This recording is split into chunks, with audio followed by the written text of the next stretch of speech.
ரெண்டு விதமான தீர்க்க தரிசனமான வாழ்க்கையை பற்றி உங்கள்கிட்ட நான் பேச போகிறேன். ஒன்று தீர்க்க தரிசனத்தின் வாழ்க்கை, இன்னொன்று தீர்க்க தரிசனமான வாழ்க்கை.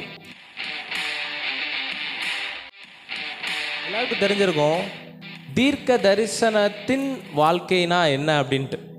ஒரு தீர்க்கதரிசி வருவார், உங்களுக்கு ஒரு தீர்க்க தரிசனம் சொல்லுவார், அடுத்து உங்கள் லைஃப்பில் என்ன நடக்க போகுது அப்படின்றத சொல்கிறாரு. அப்படின்னா நீங்கள் தீர்க்க தரிசனத்தின் வாழ்க்கையில் இருக்கிறீங்க அப்படின்னு அர்த்தம். என் லைஃப்பில் ஒரு தீர்க்க தரிசனமும் இன்னும் வரல பிரதர். கர்த்தர் என்னை குறித்து என்ன திட்டம் வச்சுருக்கிறாருன்னு எனக்கு தெரிய மாட்டேங்குது, நான் அடுத்து என்ன பண்ணுவேன்னு எனக்கு தெரியலைன்னு நீங்கள் சொன்னீங்கன்னா நீங்கள் ஒரு தீர்க்க தரிசனமான வாழ்க்கைக்குள்ளே இருக்கீங்க அப்படின்னு அர்த்தம். தீர்க்க தரிசனத்துக்கும் தீர்க்க தரிசனமான வாழ்க்கைக்கும் ஒரு வித்தியாசம் இருக்குது. அந்த வித்தியாசத்தை நீங்கள் புரிந்து கொள்ளணும். நான் சொல்கிறேன், இந்த வார்த்தைகளை நீங்கள் கேட்கும் பொழுது உங்களுடைய லைஃபு இந்த தீர்க்க தரிசனமான வாழ்க்கைக்குள்ளே போக ஆரம்பிக்கும். என்னன்னு பார்த்தீங்கன்னா, பைபிளில் நிறைய இடத்துல தீர்க்க தரிசனம் எழுதப்பட்டிருக்குது. ஆண்டவர் ஒரு காரியத்தை செய்கிறதுக்கு முன்னாடி ஃபஸ்ட்டு அதை தீர்க்க தரிசனத்தின் வழியாக சொல்கிறார். நான் இதை உன் லைஃப்பில் செய்வேன், இதை அடுத்த திட்டமாக நான் வச்சுருக்கிறேன் அப்படின்னு சொல்லுவார். ஆனால் சில காரியம் பைபிள்லேயே தீர்க்க தரிசனமாக எழுதப்படலை, ஆனால் அந்த செயலின் முடிவை பார்த்தீங்கன்னா ஒரு தீர்க்க தரிசனமாக இருக்கும். உங்களுக்கு புரிகிற மாதிரி சொல்கிறேன். இப்போது கர்த்தர் ஆபிரகாம்கிட்ட சொல்கிறாரு, அவனுடைய சந்ததியார் எகிப்தில் 400 வருஷம் அடிமையாக இருப்பாங்க அப்படின்றாரு. கரெக்டாக பார்த்தீங்கன்னா 400 வருஷம் கழித்து 400 வருஷம் அவங்க என்னவா இருக்கிறாங்க? அடிமையாக இருக்கிறாங்க, எகிப்து அடிமையாகிறாங்க. இதை யாருக்கு அவர் வெளிப்படுத்தினார் சொல்லுங்க? ஆபிரகாமுக்கு வெளிப்படுத்தினார். ஆனால் ஒருத்தரை பற்றி ஆபிரகாம்கிட்ட ஆண்டவர் வெளிப்படுத்தலை. அவர் யாருன்னா மோசே. மோசையை பற்றி எந்த ஒரு தீர்க்க தரிசனமும் எழுதப்படலை. அடுத்து இப்படி மோசேன்னு ஒருத்தரை நான் எழுப்புவேன் அப்படின்றது எழுதப்படலை. அப்போது இவங்க அந்த எகிப்தில் அடிமையாக போனது ஒரு தீர்க்க தரிசனம். ஆனால் மோசே அங்கேருந்து எழும்பினது ஒரு தீர்க்க தரிசனமான செயல். அதாவது உங்கள் லைஃப்பில் சொல்லப்பட்டிருக்கிற காரியங்களை தாண்டி இது ஏன் நடந்துச்சு, இது எதற்கு நடந்துச்சுன்னு தெரியலைன்னு வச்சுக்கோங்களேன். அதை இன்றைக்கி நீங்கள் எப்படி கனெக்ட் பண்ணணும் அப்படின்னா, அதை நீங்கள் எப்படி உங்களுடைய லைஃப்பில் வச்சு பார்க்கணும் அப்படின்னா, சிலது தீர்க்க தரிசனமாக இருக்கும். சில காரியங்கள் உங்கள் லைஃப்பில் நடக்கிறதுக்கு காரணம் என்னவாக இருக்குன்னா தீர்க்க தரிசனமான செயலாக முடிகிறதா இருக்கும். புரியுதுங்களா உங்களுக்கு? இப்போ மோசையை பற்றி தீர்க்க தரிசனமாக எழுதலை. அப்போ ஏன் எழுதலைன்னா, மோசேவே இப்போ ஒரு தீர்க்க தரிசனமான ஒரு பகுதியாக ஆண்டவர் எழுப்பியிருக்கிறார். இது பிசாசுக்கு நல்லா தெரியும். என்னென்னு பார்த்தீங்கன்னா, ஆண்டவர் 400 வருஷம் அங்கே அடிமையாக இருப்பாங்கன்னு சொல்லியிருக்கிறாரு. 400 வருஷம் முடியுது. கர்த்தர் இப்போ அடுத்த ஒரு ஜெனரேஷனை இதிலேருந்து வெளியே கொண்டு வரணும் அப்படின்னா, இந்த கானான் தேசத்தை அவங்களுக்கு கொடுக்கணும்னா ஃபஸ்ட்டு அவங்களுக்கு நடுவில் இருந்து ஒரு தலைவனை வெளியே கொண்டு வருவார் அப்படின்றது பிசாசுக்கு தெரியும். அதனால தான் மோசேயினுடைய பிறப்பில் பார்த்தீங்க அப்படின்னா அத்தனை குழந்தைகளுடைய மரணம் நடக்கிறத நீங்கள் பார்க்க முடியும். ஏன் அப்படின்னா அங்கே ஒரு தீர்க்க தரிசனமான செயல் நடக்க போகுது. தீர்க்க தரிசனத்தின் செயல் இல்லை, தீர்க்க தரிசனமான செயல் ஒன்று நடக்க போகுது. சொல்லப்பட்டதை தாண்டி ஒன்று நடக்க போகுது. அது என்னன்னா, மோசேன்ற ஒரு தலைவனை அவர் அங்கே அனுப்ப போகிறாரு அப்படின்னு அர்த்தம். லைஃப்பில் உங்களுக்கு சில பகுதிகள் இருக்கும், பிரதர் இந்த பகுதியை குறித்து மட்டும் கர்த்தர் என்கிட்ட பேச மாட்டுறாரு. சிலதுக்கு எனக்கு தீர்க்க தரிசனமான வார்த்தையை கொடுத்துருக்கிறாரு, ஆனால் சில பகுதிகளுக்கு மட்டும் எனக்கு தீர்க்க தரிசனமான வார்த்தையை எதுவுமே ஆண்டவர் கொடுக்கல அப்படின்னு நீங்கள் நினச்சிக்கிட்டு இருக்கிறீங்கன்னா, அது தீர்க்க தரிசனமான வார்த்தைக்காக நீங்கள் வெயிட் பண்ணக்கூடாது. அந்த செயல் தீர்க்க தரிசனமாக மாறப்போகுது அப்படின்றத நீங்கள் புரிந்து கொள்ளணும். மோசே எதிலிருந்து எடுக்கப்பட்டார் தெரியுமா? ஜலத்திலிருந்து எடுக்கப்பட்டார். The name Moses. மோசஸ்ன்ற பேருக்கு என்ன அர்த்தம் அப்படின்னா ஜலத்திலிருந்து எடுக்கப்பட்டவன் அப்படின்னு அர்த்தம். இப்போ மோசே செங்கடலுக்கு முன்னாடி போய் நிற்கிறாரு. ஆண்டவர், நீ இப்படி செங்கடலை பிளந்துட்டு போவ, இந்த ஜனங்களை இது வழியாக வழி நடத்திட்டு போவ அப்படின்றத மோசேட்ட சொன்னாரா? இல்லை. ஆனால் அவருடைய பிறப்பிலேயே ஒரு தீர்க்க தரிசனத்தை வச்சிருக்கிறார். என்னன்னா அவரை ஜலத்திலிருந்து எடுத்திருக்கார். அப்படின்னா இப்போ ஜலம் அவருக்கு முன்னாடி பிரச்சனையாக நிற்காது. மோசே செங்கடலுக்கு முன்னாடி போகும்போது செங்கடல் ரெண்டாக பிளக்கப்படும். அப்போ செங்கடல் பிளக்கப்படும் அப்படின்றது தீர்க்க தரிசனமாக கர்த்தர் கொடுத்த வார்த்தை கிடையாது. அது மோசேவனுடைய பிறப்பிலேயே ஒரு தீர்க்க தரிசனமான செயல் இருந்திருக்கு. நான் சொல்றேன், இன்னைக்கு நீங்க போய்கிட்டு இருக்கிற ஒரு பிரச்சனைக்கு நடுவுல ஆண்டவர் ஏதோ ஒரு தீர்க்க தரிசனமான செயலை உங்களுக்குள்ள வச்சிருக்கிறாரு. இதை குறித்து ஒரு வார்த்தையை உண்டாகலையே. மோசே சொல்றாரு, ஆண்டவரே பார்வோன் பின்னாடி விரட்டிட்டு வரான், எனக்கு முன்னாடி செங்கடல் இருக்குது, நான் இப்போ என்ன பண்ணட்டும்? அப்போ கர்த்தர் சொல்றாரு, நீ என்னிடத்தில் முறையிடுகிறது என்ன? மோசே, நான் உன்னை எதுல இருந்து எடுத்தேன் தெரியுமா? நான் உன்னை ஜலத்திலிருந்து எடுத்தேன். நீ தண்ணியிலிருந்து எடுக்கப்பட்ட வேண்டாம். தண்ணி இப்போ உனக்கு முன்னாடி பிரச்சனையா இருக்காது. உன் கையில் இருக்கிறது என்னது? உன் கோல். அதை நீட்டுன்றாரு. செங்கடல் ரெண்டா பிளக்குது பாருங்க. நான் சொல்றேன், இன்னைக்கு எந்த பிரச்சனை உங்களுக்கு முன்னாடி ரொம்ப தொந்தரவு படுத்திக்கிட்டு இருக்குதோ அது ஒரு தீர்க்க தரிசன செயலா மாறப்போகுது. அது உங்க லைஃப்ல இயற்கைக்கு அப்பாற்பட்ட ஒரு காரியத்தை பிறப்பிக்க போகுது அப்படின்னு நான் சொல்றேன். ஓ தேங்க்யூ ஜீசஸ். இதை பற்றி கர்த்தருடைய வார்த்தை உண்டாகல பிரதர். இதை குறித்து ஆண்டவர் பேச மாட்டார் பிரதர். கிடையாது கிடையாது. அதில் தான் ஒரு கர்த்தருடைய சத்தம் இருக்குது. அதில் தான் ஒரு தீர்க்க தரிசனமான செயல் இருக்குது. பிசாசு எப்போவுமே ஒரு சத்தத்தை எழுப்பிக்கிட்டே இருப்பான். என்னன்னு பார்த்தீங்கன்னா, உன் லைஃப்பில் இது நடக்குமா? உனக்கு ஆண்டவர் இதை செய்வாரா? அதற்கு நீ பாத்திரவானா இருக்கிறியா? மற்றவங்களுக்கு நடக்குது, உனக்கு நடக்குதான்னு பார்த்தியா? மற்றவங்களுக்கு தீர்க்க தரிசனம் வருது, உனக்கு வருதான்னு பார்த்தியா? மற்றவங்க லைஃப் மாறிக்கிட்டே போகுது, உனக்கு மாறுதான்னு பார்த்தியா? பிசாசை பற்றி போட்டிருக்குது, அவன் பொய்யனும் பொய்க்கு பிதாவுமா இருக்கிறான். அப்போ இந்த மாதிரியான சத்தம் உண்டாச்சுன்னா அந்த சத்தத்துக்கு ஆப்போசிட்டாக நீங்கள் எதை யோசிக்கிறீங்களோ அதுதான் ராசா உங்களுடைய தீர்க்க தரிசனம். நான் சொல்லவா? பிசாசு வந்து சொல்கிறான், ரொம்ப நாளாக நீ பொருளாதாரத்தில் கஷ்டப்படுறல, நீ நினைக்கிறியா உன்னால் எழும்பி வர முடியும் அப்படின்ட்டு? எப்படா நீ மேலே வருவ? பாரு, ரொம்ப நாளாக நீயும் போராடிக்கிட்டு இருக்கிற, ரொம்ப நாளாக நீ ப்ரேயர் பண்ணிக்கிட்டு இருக்கிற. ஆண்டவர் உனக்கு ஏதாவது பதில் சொன்னாரா? இல்லை தீர்க்க தரிசனமாக ஏதாவது சொன்னாரா? எதுவுமே சொல்லலை பற்றியா அப்படின்னு ஒரு சத்தம் வந்துச்சுன்னா அது பிசாசே உங்களுக்கு சொல்கிற வார்த்தை ஒரு தீர்க்க தரிசனமான செயலாக முடிய போகுது அப்படின்னு எழுத்து வச்சுக்கோங்க.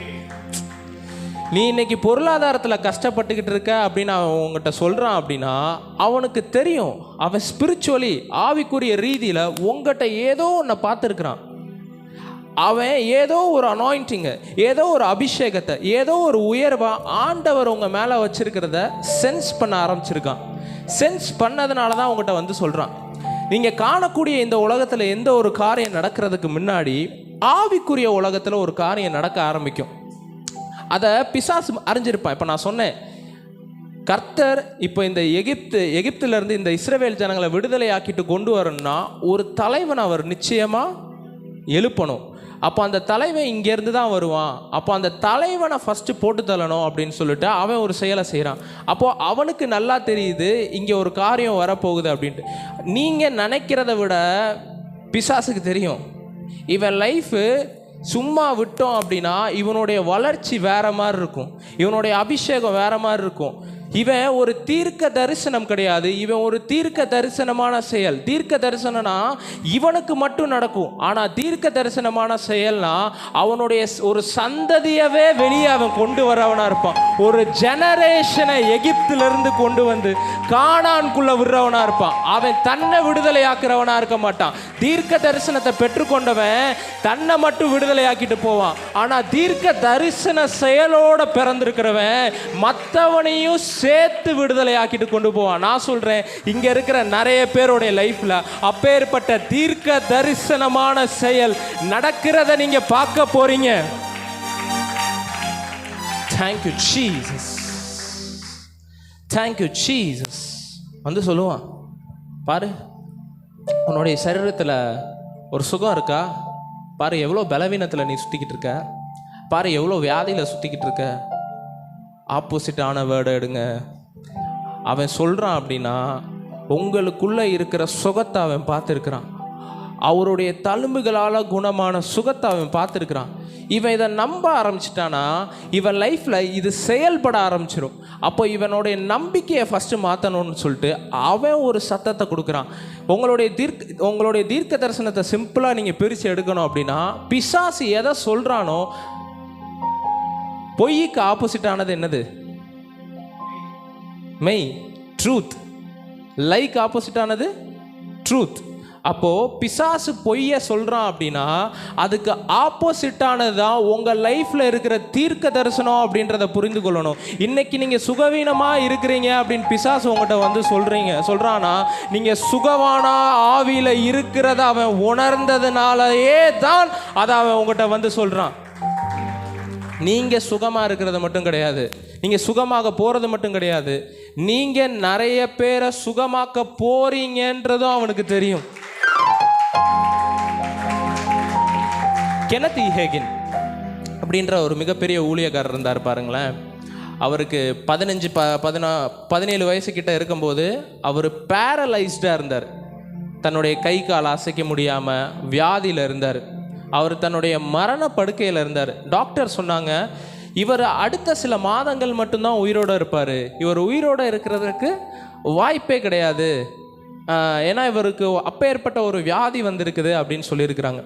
அப்போ இவர் என்ன பண்ண ஆரம்பிச்சிருக்கிறாரு அப்படின்னா, பைபிளை ஓப்பன் பண்ணிட்டு மார்க் 11:23-24 அந்த வசனங்களை வாசிச்சிருக்கிறார். எவனாகிலும் இந்த மலையை பார்த்து அப்படின்னு சொன்னோன்னே அவரை தன்னுடைய வியாதியை பார்த்து பேசிக்கிட்டே இருந்திருக்கிறார். இயேசு கிறிஸ்துவின் நாமத்தினால ஒரு சுகம் உண்டாவதாக, நான் அவருடைய தழும்புகளால் குணமாக இருக்கிறேன், என்னுடைய சரீரத்தில் பலவீனம் கிடையாது, என்னுடைய சரீரத்தில் வியாதி கிடையாது.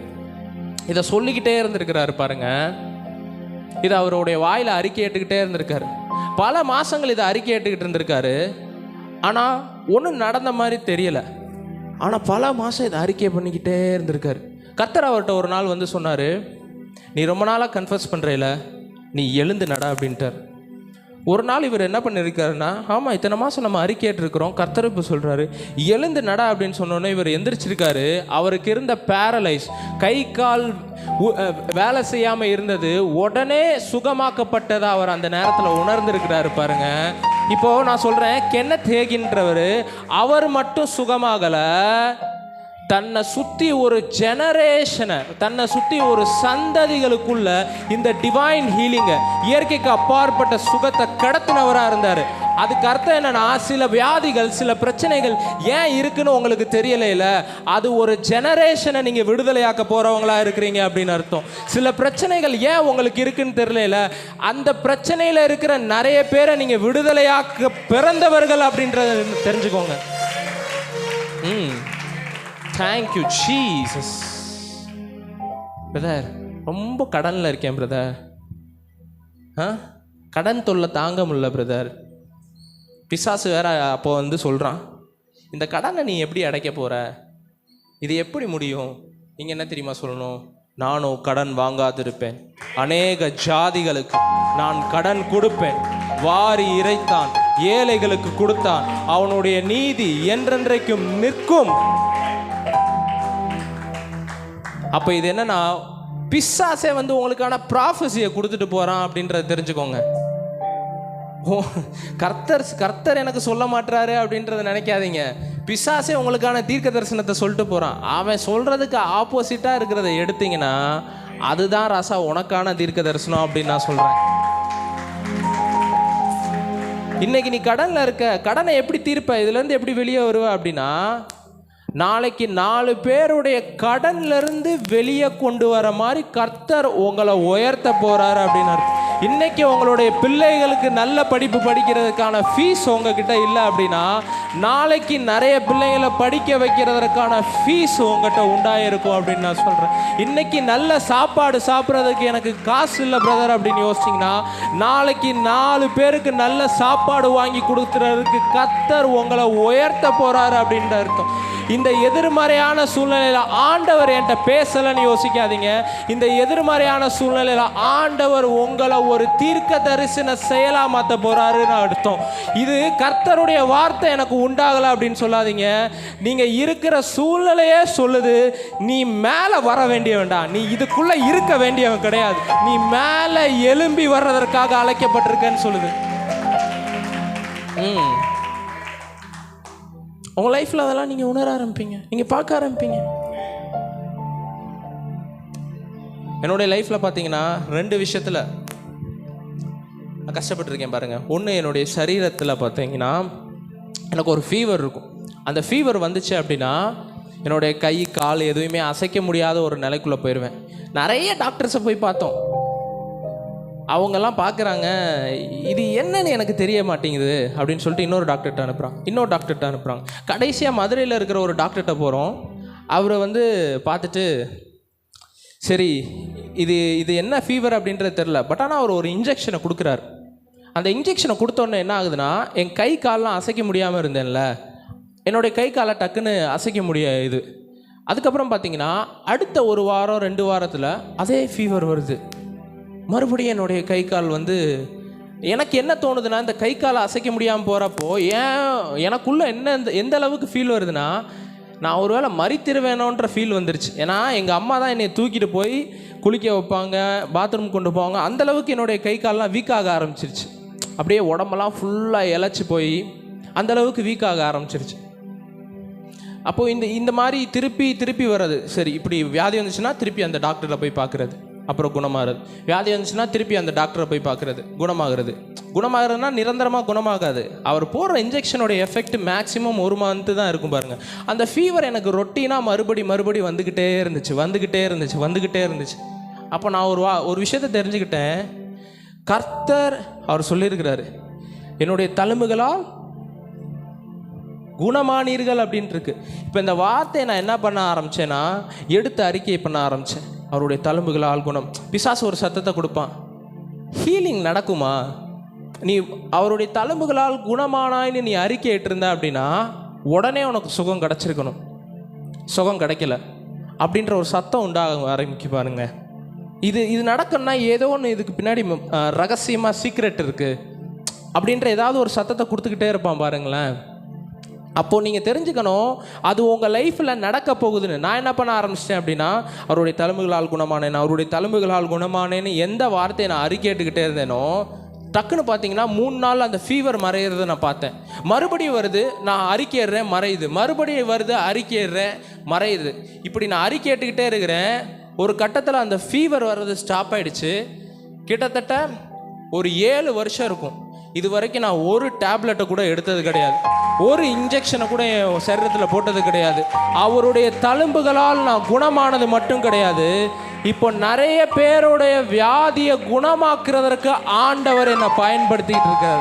அப்போ அதுக்கு அர்த்தம் என்ன அப்படின்னா, உங்களுக்கு வரக்கூடிய சில பிரச்சனைகள் நிறைய பேரை விடுதலையாக்குகிறதற்கு ஆண்டவர் பயன்படுத்த போகிறாரு அப்படின்னு அர்த்தம். அது ஒரு தீர்க்க தரிசன செயலாக மாறப்போகுது. அடுத்தது, என்னுடைய பொருளாதாரத்தில் எனக்கு பயங்கர கஷ்டம் இருந்துச்சு. ரட்சிக்கப்பட்டாச்சு, வார்த்தையை கேட்க ஆரம்பித்தாச்சு. எப்போ பாரு அந்த ஒரு நிலையை விட்டு தாண்டி வர முடியாது பாருங்களேன். வீட்டு ரெண்ட்டை கொடுக்க முடியாது, ஒழுங்காக சாப்பிட்றதுக்கு ஒன்றும் இருக்காது. ஸோ அந்த மாதிரியான நிலைக்குள்ளேயே இருந்து அப்படி ஆயிடுச்சு. இதுக்குள்ளே ரொம்ப நாள் போன மாதிரி ஆயிடுச்சு. இது மாறுமா ஆண்டவரே அப்படின்ற ஒரு கேள்வியெல்லாம் எனக்குள்ளே எழும்ப ஆரம்பிச்சிருச்சு. ஆனால் ஆண்டவர் இன்றைக்கி என்ன தெரியுமா பண்ணியிருக்கிறாரு, எந்த பொருளாதாரத்தில் நான் கஷ்டப்பட்டுக்கிட்டு இருந்தேனோ அந்த பொருளாதாரத்தில் ஒரு பிளஸ்ஸிங் அவர் அனுப்ப ஆரம்பித்தார். இப்போ நான் மற்றவங்களை ஆசீர்வதிக்கிற அளவுக்கு என்னுடைய கையை அவர் உயர்த்தி வச்சிருக்கிறார். எங்கள் வீட்டு வாடகை 5000 ரூபாய் என்னால் கொடுக்க முடியாமல் இருந்துச்சு. என்னுடைய சேலரி வெறும் 8000 ரூபாயாக இருந்துச்சு. ஆனால் ஆண்டவர் இன்றைக்கி என்னை உயர்த்தி வச்சிருக்கிறது, என்னுடைய சேலரியை நான் ஜஸ்ட்டு டைத்தாக கொடுப்பேன். ஆண்டவர் என்னை அந்தளவுக்கு உயர்த்தி வச்சிருக்கிறேன். நான் தீர்மானம் பண்ணேன், இந்த வருஷம் நான் லட்சங்களுக்கு மேலே ஊழியத்துக்கு விதைப்பேன் அப்படின்ற தீர்மானம் பண்ணேன். இந்த வருஷம் நான் சொல்கிறேன், லட்சங்களை தாண்டி நான் விதைச்சிருக்கிறேன். ஆண்டவர் அந்த அளவுக்கு உயர்த்தி இருக்கிறார். எந்த பொருளாதாரத்தில் நான் கஷ்டப்பட்டுக்கிட்டு இருந்தேனோ அதே பொருளாதாரத்தில் என்னை உயர்த்தி இருக்கிறார். இதை குறித்து உங்களுக்கு ஏதாவது தீர்க்க தரிசனமான வார்த்தை வந்துச்சா பிரதர் அப்படின்னு கேட்டிங்கன்னா, இது தீர்க்க தரிசனமான வார்த்தைக்காக நீங்கள் காத்திருக்கக்கூடாது. இது ஒரு தீர்க்க தரிசனமான செயலாக மாறப்போகுது அப்படின்றத புரிஞ்சு கொள்ளணும். எத்தனை பேருக்கு புரியுது? நம்ம ஒரு வசனத்தை வாசிக்கலாம். ஸோ உங்கள் மேலே ஒரு தீர்க்க தரிசனமான அழைப்பு இருக்குது அப்படின்றத தெரிஞ்சுக்கணும் அப்படின்னா அதுக்கு சில அடையாளங்கள் இருக்குது. என்னென்னா, மனிதர்களால் அதிகமாக புறக்கணிக்கப்படுவீங்க. புறக்கணிக்கப்பட்டீங்கனாலே நீங்கள் தெரிஞ்சுக்கணும், ஏதோ ஒரு கிஃப்டை, ஏதோ ஒரு ப்ரொஃபட்டிக்கலை ஆண்டவர் உங்களுக்குள்ளே வச்சிருக்கிறாரு அப்படின்றது தான். ஒரு வசனத்தை வாசிக்கலாம். யாத்ராகமம் 2வது அதிகாரம் 11வது வசனம் எடுங்க. மோசே பெரியவனான காலத்தில் அவன் தன் சகோதரனிடத்தில் போய் அவர்கள் சுமை சுமக்கிறதை பார்த்து தன் சகோதரராகிய எபிரேயரில் ஒருவனை ஒரு எகிப்தியன் அடிக்கிறதை கண்டு அங்கும் இங்கும் பார்த்து ஒருவரும் இல்லை என்று அறிந்து எகிப்தியனை வெட்டி அவனை மணலிலே புதைத்து போட்டான். இங்க மோசே என்ன பண்றாரு அப்படின்னா, இவர் யாரா இருக்கிறாரு? எபிரேயனா தான் இருக்கிறாரு. ஆனால் இவர் சின்ன வயசாக இருக்கும்போதே அந்த ஜலத்திலிருந்து பிரித்து எடுக்கப்பட்டு ராஜா அவனுடைய அரண்மனையில் வளர்க்கப்படுறாரு. மோசேவுடைய லைஃப்பில் பார்த்தீங்கன்னா எல்லாமே சூப்பராக இருக்குது. ஆனால் லைஃப்பில் ஒரு சாட்டிஸ்ஃபேக்ஷனே கிடையாது. பாருங்களேன், ஒரு திருப்தியே கிடையாது. ஏன்னா மோசே மேலே ஒரு தீர்க்க தரிசனமான செயல் இருக்குது அப்படின்னு நான் சொல்கிறேன். மோசையை குறித்து எங்கேயும் தீர்க்க தரிசனமாக எழுதப்படலை. ஆனால் மோசே மேலே ஒரு தீர்க்க தரிசனமான செயல் இருக்குது அப்படின்னு நான் சொல்கிறேன். எப்படின்னா, இப்போ மோசே தன்னுடைய சகோதரர்கள் ஒடுக்கப்படுறதை பார்க்குறாரு. இவர் யாராக இருக்கிறாரு? இவரும் ஒரு எபிரேய மனுஷனாக இருக்கிறாரு. இந்த ஜனங்க எல்லாருமே எகிப்தியர்கிட்ட அடிமையாக போயிருக்கிறாங்க. அப்போ தன்னுடைய சகோதரர்களை அவன் ஒடுக்கிறத பார்த்துட்டு, என்னடா இவன் ஒடுக்கிட்டு இருக்கான் அப்படி சுற்றி முற்றி பார்க்குறான். இது தெரிஞ்சு ராஜா அரண்மனைக்கு தெரிஞ்சுன்னா என்னாகும்? நம்மளையும் சேர்த்து போட்டுருவாங்க. சைலண்ட்டாக இவனை க்ளோஸ் பண்ணிடுவான் அப்படின்னு சொல்லிட்டு அந்த எகிப்தியனை அவன் க்ளோஸ் பண்ணிடுறான். க்ளோஸ் பண்ணிட்டு இவன் மேலே இருக்கக்கூடிய அழைப்பு எப்படி இருக்குது அப்படின்னா, அவன் ஜனங்களை குறித்து யோசிக்கிறவனாக இருக்கிறான். பக்கத்தில் பார்த்து சொல்லுங்கள், அவன் ஜனங்களை குறித்து யோசிக்கிறவனாக இருக்கிறான். அப்போது இவன் நல்லதாக நினச்சிட்டு உன்னை பண்ணியிருக்கிறான். ஆனால் அவனுடைய ரிசல்ட் என்னவா வந்திருக்கு பாருங்க. அடுத்த வசனங்களை வாசிங்க. அவன் மறுநாளிலும் வெளியே போன போது எபிரேய மனுஷர் இருவர் சண்டை பண்ணி கொண்டிருந்தார்கள். அப்பொழுது அவன் அநியாயம் செய்கிறவனை நோக்கி, நீ உன் தோழனை அடிக்கிறது என்ன என்று கேட்டான். அதற்கு அவன், எங்கள் மேல் உன்னை அதிகாரியாகவும் நியாயாதிபதியாகவும் ஏற்படுத்தினவன் யார்? நீ எகிப்தியனை கொன்று போட்டது போல என்னையும் கொன்று போட நினைக்கிறாயோ என்றான். அப்பொழுது மோசே காரியம் நிச்சயமாக வெளிப்பட்டது என்று பயந்தான்.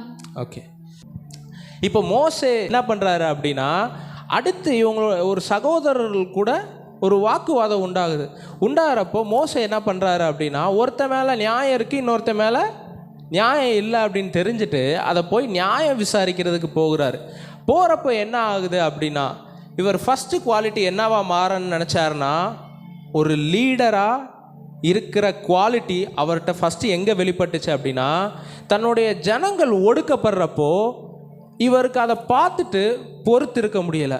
அதில் அவருடைய லீடர்ஷிப் தெரியுது, அவருடைய தலைமைத்துவம் தெரியுது. ரெண்டாவது, அந்த இடத்துல நடக்கக்கூடிய கொடுமை, சகோதரர்கள் கூட நடக்கிற சண்டைகளை பார்க்கும்போது அவருக்குள்ளேருந்து ஒன்று வெளிப்படுது. அது என்னன்னா, ஒரு நியாயாதிபதியினுடைய ஸ்பிரிட் வெளியே வர்றதை பார்க்க முடியுது. அதனால தான் இங்கே கேட்குறாங்க, உன்னை தலைவனாக யார் ஏற்படுத்தினா? உன்னை யார் எங்கள் மேலே நியாயாதிபதியாக ஏற்படுத்தினா?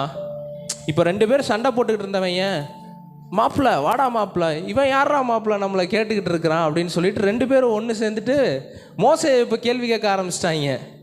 டேய், நீ யாரா எங்களை கேட்குறதுக்கு? நாங்கள் அடிச்சுப்போம், சேர்ந்துப்போம், அது எங்கள் பாடு.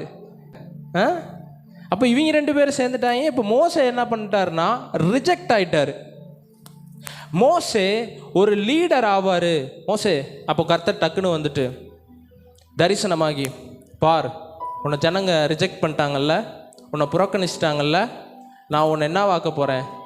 தலைவனாக்க போகிறேன், நியாயாதிபதி ஆக்க போகிறேன் அப்படின்னு சொல்லலை. இப்போ மோசே இங்கே ரிஜெக்ட் ஆனது ஒரு தீர்க்க தரிசனமான செயலாக இருக்குது. இது தீர்க்க தரிசனம் கிடையாது, இது ஒரு தீர்க்க தரிசனமான செயலாக மாறப்போகுது அப்படின்னு அர்த்தம். அப்போஸ்தலர் வாசிங்க 7:35. அதிகாரியாகவும் நியாயாதிபதியாகவும் ஏற்படுத்தினவன் யார் யார் என்று சொல்லி அவர்கள் மறுதலித்திருந்த இந்த மோசேயைத்தானே தேவன் முட்செடியில் அவனுக்கு தரிசனமான தூதனாலே தலைவனாகவும் மீட்பனாகவும் அனுப்பினார். ஆண்டவர் என்ன பண்ணியிருக்கிறார்னா, இவர்கள் மறுதலித்த இந்த மோசையை தானே, எந்த மோசைய, இந்த மோசைய ரிஜெக்ட் பண்ண இந்த மோசைய ஆண்டவர் இப்போ தீர்க்க தரிசனமா எதையும் சொல்லலை, இவனை ஒரு தீர்க்க தரிசன செயலா மாத்திட்டாங்க. நீ தலைவனாக இருக்கக்கூடிய குவாலிட்டியை ஜனங்கிட்ட காமிச்ச, ஜனங்க உன்னை ரிஜெக்ட் பண்ணிட்டாங்க. நீ நியாயத்தை விசாரிக்கிறதுக்கான ஒரு குவாலிட்டியை ஜனங்கிட்ட காமிச்ச, ஜனங்க உன்னை ரிஜெக்ட் பண்ணிட்டாங்க. ஆனால் மோசே, இப்போ நான் உன்னை அதில் என்ன பண்ண போகிறேன்னா, நீ எது ஜனங்க உன்னை ரிஜெக்ட் பண்ணாங்களோ, எந்த ஒரு காரியத்தை சொல்லி உன்னை புறக்கணிச்சாங்களோ, அதே காரியத்தில் நான் உன்னை உயர்த்த போகிறேன்.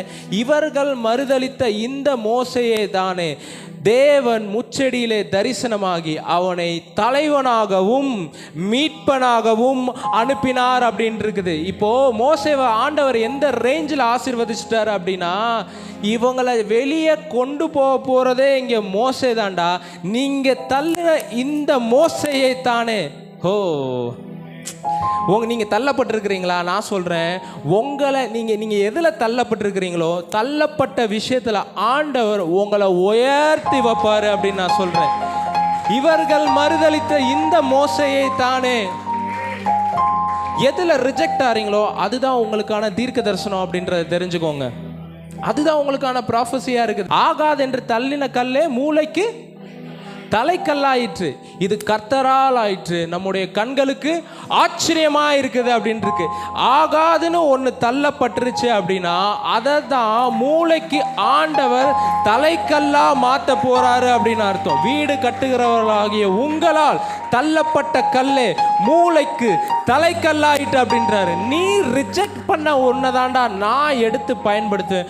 உலகம் சொல்லும், இவனால இதுக்கு மேலே வர முடியாது, இவனால எழும்பி போக முடியாது, அவனுடைய லைஃப் க்ளோஸ் ஆயிடுச்சு. உங்களை சுற்றி இருக்கிற சொந்தக்காரவங்களாம் பார்ப்பாங்க, இவன் ரொம்ப நாளும் இயேசுவை கூப்பிட்டுக்கிட்டு இருக்காண்டா, ஆனால் ஒன்றும் நடந்த மாதிரி தெரியலை அப்படின்னு சொல்கிறாங்கண்ணா. நான் சொல்கிறேன், எதை சொல்லி உங்களை ரிஜெக்ட் பண்ணுறாங்களோ அதில் ஆண்டவர் உங்களை ஒரு ஸ்டாராக வைப்பார் அப்படின்னு நான் சொல்கிறேன், ஒரு நட்சத்திரமாக வைப்பார் அப்படின்னு நான் சொல்கிறேன். யோசேப்புக்கு ஆண்டவர் ஒரு தரிசனத்தை தராரு. தரிசனத்தை தந்துட்டு சொல்கிறாரு, 11 நட்சத்திரங்கள், நட்சத்திரம், சூரியன், சந்திரன் இதெல்லாம் என்ன பண்ணுது? யோசேப்பை வணங்குது. வணங்கின உடனே இதை தன்னுடைய சகோதரர்களுக்கு போய் அறிவிக்கிறான். அறிவித்த உடனே அவனுடைய சகோதரர்கள் என்ன பண்ணுறாங்கன்னா அவனை ரிஜெக்ட் பண்ணுறாங்க. ஆண்டவர் இதை தீர்க்க தரிசனமாக இங்கே யோசேப்புக்கு சொல்லிட்டாரு. ஆனால் ரிஜெக்ஷனை அவர் சொல்லலை. ரிஜெக்ஷனை ஏன் சொல்லலை அப்படின்னா, அந்த ரிஜெக்ஷனை ஆண்டவர் ஏதோ ஒரு தீர்க்க தரிசன செயலாக மாற்ற போகிறாரு அப்படின்னு அர்த்தம். சில நேரத்தில் உங்களுக்கு உண்டாகுகிற சில விஷயங்களை அவர் தீர்க்க தரிசன செயலாக மாற்ற போகிறாருன்னு அர்த்தம். இப்போ அவனை என்ன பண்ண ஆரம்பிச்சிட்டாங்கன்னா, அவனை பகைக்க ஆரம்பிச்சிட்டாங்க அப்படின்னு பைபிளில் போட்டிருக்குது. ஏண்டா நான் உன்னை வணங்குவேனா? தன்னுடைய சகோதரர்கள் சொல்கிறாங்க. யாக்கோபே சொல்கிறாரு, உன்னுடைய தாயும் நான் என்ன பண்ணுவேனா, உன்னை போய் வணங்குவோமா? என்ன மாதிரியான ஒரு தரிசனத்தை என்கிட்ட ஷேர் பண்ணுறேன்ட்டு அவனை ரிஜெக்ட் பண்ண ஆரம்பித்தாங்க பாருங்க. பத்தாததுக்கு யோசேப்பு மேலே இருந்த பல வர்ண அங்கேயே தன்னுடைய சகோதரர்கள் என்ன பண்ணுறாங்க சொல்லுங்க, எடுத்துட்டாங்க. யோசிக்கிறீங்க, எடுத்துருப்பாங்களா இல்லையா, எதை சொல்லுவோம் அப்படின்னு யோசிச்சுட்டு பார்த்துக்கிட்டு இருக்கிறீங்க நிறைய பேர். எடுத்துட்டாங்க. யோசேப்பு மேலே இருந்த பல வர்ண அங்கேயே எடுத்துட்டாங்க. அது எதற்கு அடையாளமாக இருந்துச்சுன்னா, யோசேப்பு மேலே கொடுக்கப்பட்ட ஆசீர்வாதத்திற்கு ஒரு அடையாளம். மெனி கலர்ஸ் அப்படின்னா பல விதமான பிளெஸ்ஸிங்கை சுமந்து கொண்டு போகிறதற்கான அடையாளம் தான் பல வர்ண அங்கி. மெனி கலர்ஸ் ஆஃப் பிளெஸ்ஸிங் அப்படின்னு அர்த்தம். இப்போது யோசேப்பிட்ட இருந்து அந்த மெனி கலர்ஸ் ஆஃப் பிளெஸ்ஸிங்கை இவன் சொன்னால, நாங்கள்லாம் வணங்குவோம், இவனை ஆண்டவர் அப்படி உயர்த்துவார், ஆண்டவர் இவனை அப்படி ஆசீர்வாதமாக வைப்பார், பாரு இவனுக்கு அப்பா கூட இவனுக்கு தான் ஃபேவர் பண்ணுறாரு, இப்போ இவன்கிட்ட இருக்கிறத நம்ம பிடுங்குவோன்னு சொல்லிட்டு அவனுடைய அங்கியை பிடுங்கிடுறாங்க. ஆனால் தன்னுடைய சகோதரர்களுக்கு ஒன்று தெரியலை, யோசேப்பு மேலே இருக்கிற மெனி கலர்ஸ் ஆஃப் பிளஸ்ஸிங், பல வர்ணமான ஆசீர்வாதம் அவனுடைய அங்கியில் இல்லை, பல வர்ணமான ஆசீர்வாதம் அவன் தலை மேலே இருக்குது அப்படின்றது தெரியல. என்னதான் அவனுடைய அங்கியை எடுத்துக்கொண்டாலும் யோசேப்பு அது எங்கே போனாலும் துரத்தி பிடிக்குது. அவன் எங்கே போனாலும் அதிபதியாக இருக்கான். அவன் எங்கே போனாலும் ஒரு நார்மல் லைஃபாக வாழல. ஏன்னா இது தீர்க்க தரிசனமாக சொல்லப்பட்டது கிடையாது. அவனுக்குள்ளேருந்து ஒரு தீர்க்க தரிசன செயல் வெளியே வர்றதை பார்க்க முடியும். ஏன்னா அவன் தலைக்கு மேலே ஒரு பிளஸ்ஸிங் இருக்குது. நான் சொல்கிறேன், கர்த்தர் உங்களுக்கு கொடுத்ததை எந்த மனுஷனாலையும் எடுக்க முடியாது. கர்த்தர் ஒரு தடவை உங்களை ஆசீர்வதிச்சிட்டாருன்னா, ஒரு தடவை உங்களை உயர்த்த ஆரம்பிச்சிட்டாருன்னா, எந்த மனுஷனாலையும் அதை உங்கள்கிட்ட இருந்து ரிமூவ் பண்ண முடியாது. பிசாசே நினைச்சாலும் ரிமூவ் பண்ண முடியாது. இப்போ பீலேயாம் என்ன பண்றான் அப்படின்னா, இந்த இஸ்ரவேல் ஜனங்களை சபிக்கிறதற்காக போறான். சபிக்கிறதுக்காக போய் மலையின் மேலே போய் நிற்கிறான், பார்க்குறான், சபிக்க ட்ரை பண்ணுறான். ஆனால் சபிக்க முடியலை. நிறைய தடவை ட்ரை பண்ணுறான், ஆனால் முடியலை. இப்போது பீலேயாம் சொல்கிறான், இஸ்ரவேலை ஆசீர்வதிப்பதே கர்த்தருக்கு பிரியம், அவர் ஆசீர்வதிக்கிறார், அதை என்னால் திருப்ப கூடாது. அவர் உங்களை ஆசீர்வதிச்சார்னா எந்த மனுஷனாலையும், எந்த பிசாசின் வல்லமையினாலையும், எந்த சூழ்ச்சியினாலையும் அதை உங்கள்கிட்ட இருந்து பிரித்து எடுத்து போக முடியாது. ஏன்னா நீங்க தீர்க்க தரிசனம் கிடையாது, நீங்க ஒரு தீர்க்க தரிசனமான செயல்.